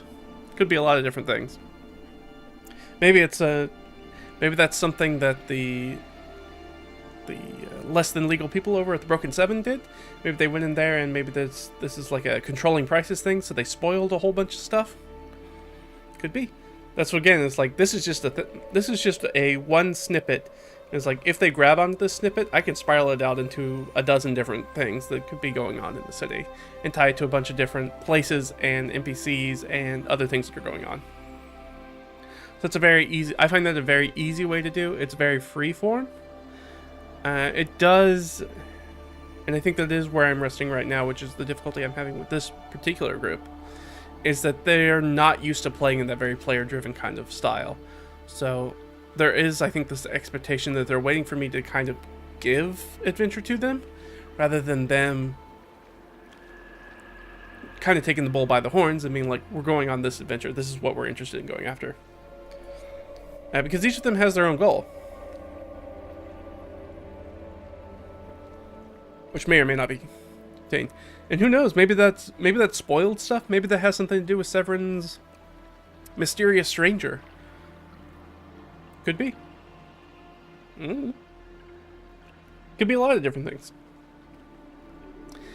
Maybe it has something to do with the deal that Severin made back in the village. Who knows? It could be a lot of different things. We rolled a 16 and 11. 16. Residents place folktale wards or offerings outside. Okay, what's 11? Clergy giving alms and proselytizing. Those make sense to go together very easily.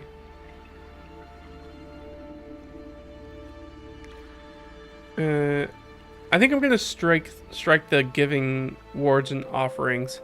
Or, well, the thing is like I can make that Khadijah, but Khadijah's already got something that's just tied in. There's already a chance that they'll run into her down at the docks taking care of the warding creatures. There are some warding creatures that she, like almost like totem pole gargoyle looking things that are at the docks that ward off evil monsters and stuff, presumably, from the town. So she's the caretaker for those, so they can just kind of run across her doing that sort of stuff anyways. So let's remove maybe the 16 part, and let's roll another one, just to get a little bit more variety. A brawl spills out of a nearby doorway. Okay, so how do you put a brawl and proselytizer together.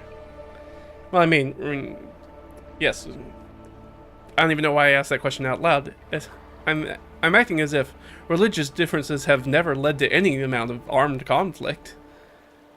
Not that I can ever remember in the history of humankind. Probably never happened.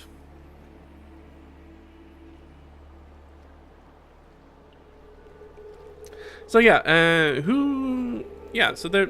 We'll just do it that way. There are two. Maybe they're going toe to toe. This is a.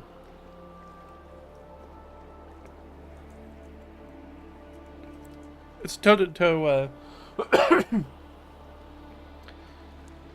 Toe to toe rhetoric debate. Let's say religious rhetoric.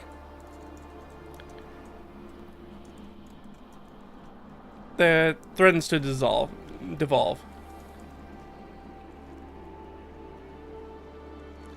Pearl, if anybody knows anything about the early history of things like universities, that sort of stuff is super common.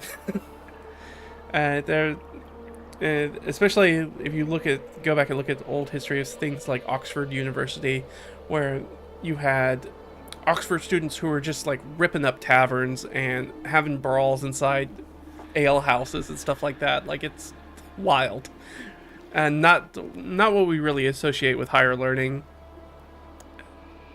facilities now, but or foundations of higher learning, but was definitely super common then. And then it had this weird thing where it's like, no, then these people have a different legality in courts, and it's wild. Go check it out sometime. Extra History, if you watch that YouTube channel, they did a series on this, or it might have just been one episode, where they talked about the Oxford fights. It was either that or Overly Sarcastic Productions. I don't remember which one. I think it was Extra Credits, though. They may have both done it, actually. Both fantastic YouTube channels, so go check them out. That's Overly Sarcastic Productions if you want to learn about more stuff about both history and or storytelling. Those are great resources. And if you want to learn Extra Credits and or Extra History, two separate channels now. One's about video game development and video game industry, and the other one's about history. So if you're looking for a lot of resources to pull from the real world into your D&D games, those are two very good sources, I'd say. Go check them out. I don't know what these people would be arguing about. That is one problem for me, though. We got a couple of gods, so who's going to come up? Alright, we can't do that one, because there's only 7. Alright, still only 7. I can't roll an 8. 1 and 2. Who are they? And I'm just going to pull up another document on the side real quick. I know you guys can't see this, but I'm just going to pull it up real quick, just so I can figure out which gods they are. 1 and 2. So that'd be the cat and Cirrus. And so the cat's in charge of ignorance and stupidity and monsters. Thus the gargoyles on the docks. And that is the Temple of the Leviathan, the Fanged Leviathan in town. It's dedicated to the cat primarily. And Cirrus is grave, voyages at sea, weather.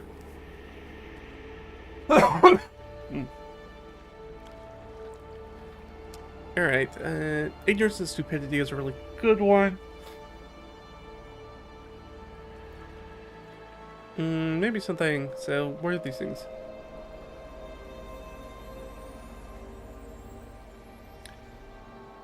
Oh, maybe it's an unexplained phenomena. So that falls under the domain of the cat, whereas things like natural disasters fall under the domains of Cirrus. So maybe that's what they're arguing about. Maybe they're arguing about some sort of natural disaster. Oh, they're arguing about the fires that have been taking place. Yes, absolutely. Answered my own question. And draws them into something they already know something about, which were the fires that are taking place. Firestorms. Is this?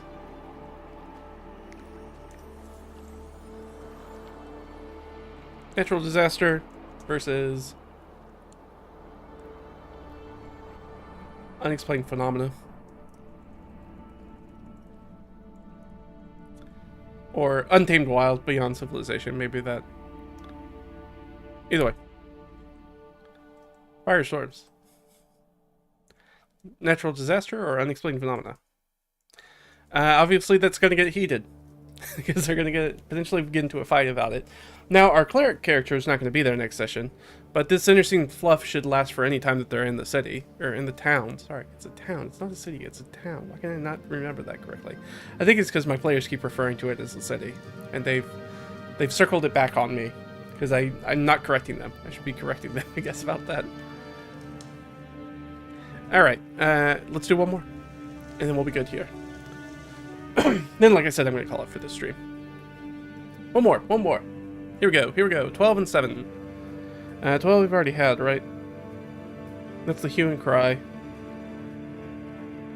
Yeah, so we're going to redo that one. 7, however, is a horse or vehicle thunders in your direction. Okay, well that's two of the same thing. So usually whenever I roll something like, when I'm doing a double roll on a table and I roll the same thing, I think of like, it's that, but then magnified. Either there's more in numbers or volume or whatever, or it's a greater threat. So that makes me think, if you have horse or vehicle thunders in your direction. Let's see, what are the animals? I don't think there's any cattle on the island, so that would be weird.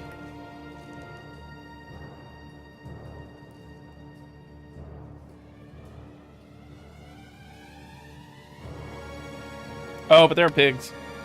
It's gonna be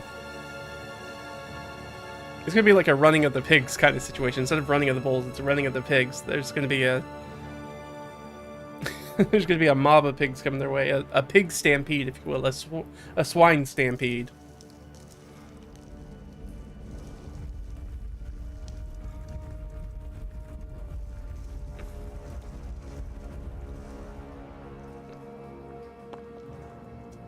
I guess flock... Is flock the right term for... I guess well, swine herd's a person. But maybe that's only if it's together. So a swine herd, separately, stampedes in your direction. So this will be a thing where they're just going to have to figure out how to get out of the way. Which is good, like, we duck into a thing, maybe I use a spell to stop them, maybe it's, it gives them an opportunity to kind of do something. Now, if you cast in the city, the town, not the city, the town. If you cast in town, you're not supposed to be doing that. So if you brandish some sort of arcane foci or whatever, could potentially be an issue. But if you do it to perhaps save somebody, and of course we could throw some gasoline on the fire and be like, oh, well, if you don't stop it, it looks like there's a small child that's going to get run over, something like that. And of course, we did a session 0 with all of our players, and none of our players procced anything like, oh, I don't want to see violence against kids or something like that. So it gives them, got to raise the stakes a little bit to make sure that they do something and that's going to be timely.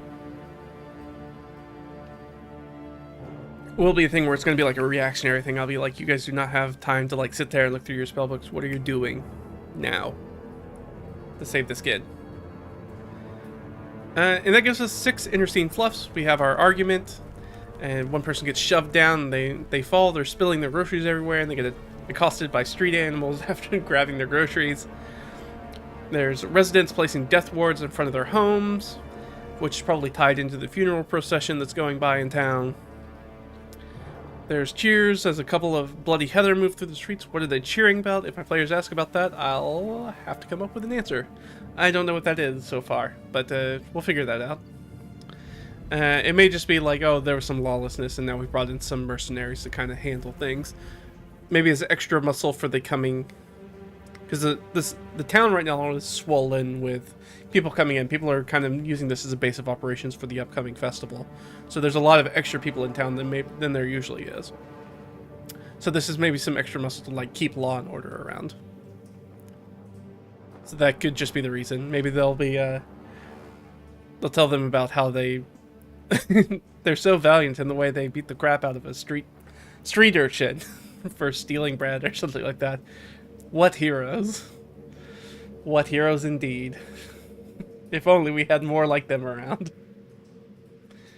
Alright, we have the hue and cry raised by the cooperage. It devolves into a mob chasing down the lumber delivery. Which maybe the Bloody Heather get involved with that, maybe not. Again, we have something that they come up across the Bloody Heather. There could be something for Swain, there could be something for Zarnok, so that's really good ones for us. Toe-to-toe religious rhetoric debate threatens to devolve into a brawl. So there's going to be plenty of options for potential violence to break out, which is good. And they're talking about firestorms that have been happening, which is something they've known about, and now they've asked somebody about it, but that person didn't know anything about it. But now they're in a larger city, so somebody probably definitely knows about it here. I've definitely heard about the firestorms back on shore, because that's like on the on land proper, not on the island, is where the firestorms have been happening. So maybe they've learned something about it. Oh, I could make the funeral for Ardeth. You know what? I'm going to roll for it. And maybe if I don't like the answer, maybe that'll tell me. Is Ardeth who died? I think that's extremely unlikely. So -5 to that roll.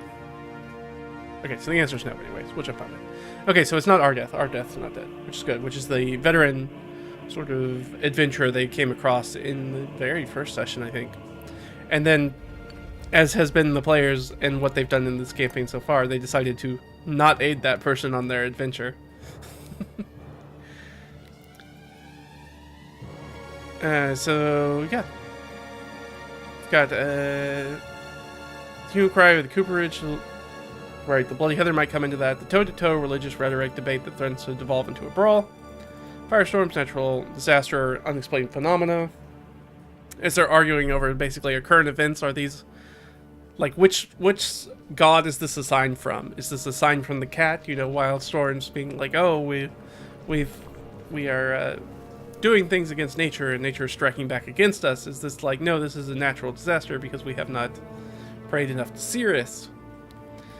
And then that's going to get heated, and people are going to get into a potential fist fight about it.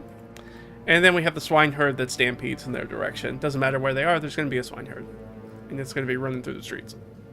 So yeah, very easy. Put together that inner scene fluff, and then you have it basically for the entire time. For the entire time that they're going to be in town. And I could save this. And I could save it and bring it back. Usually I save this thing, so if they move back out of the town, I can just go grab one of the other scenes and replace what was in here earlier with that, so I don't have to redo it. But this is the first time they're going to be spending some time in sort of a larger urban environment, so I want to make sure that we have some fluff that works specifically for that. But that's going to be it for me. I hope you guys enjoyed this. I hope this gave you some insight as to, if you've never run D&D or you're thinking about running D&D, what it can be like once you kind of get into the seat. We saw some things happen, right? We talked about session 4 and 5, so session 4, that's all the prep we had. That prep did not go as planned. Had to improvise a little bit, but that's totally fine. And then session 5 pretty much went as planned for the most part. I had to move some things around, but otherwise, like some of those encounters, like with the attacks with the Sturges, moved around where the carriage was, offered them some adventure opportunities that they didn't latch onto.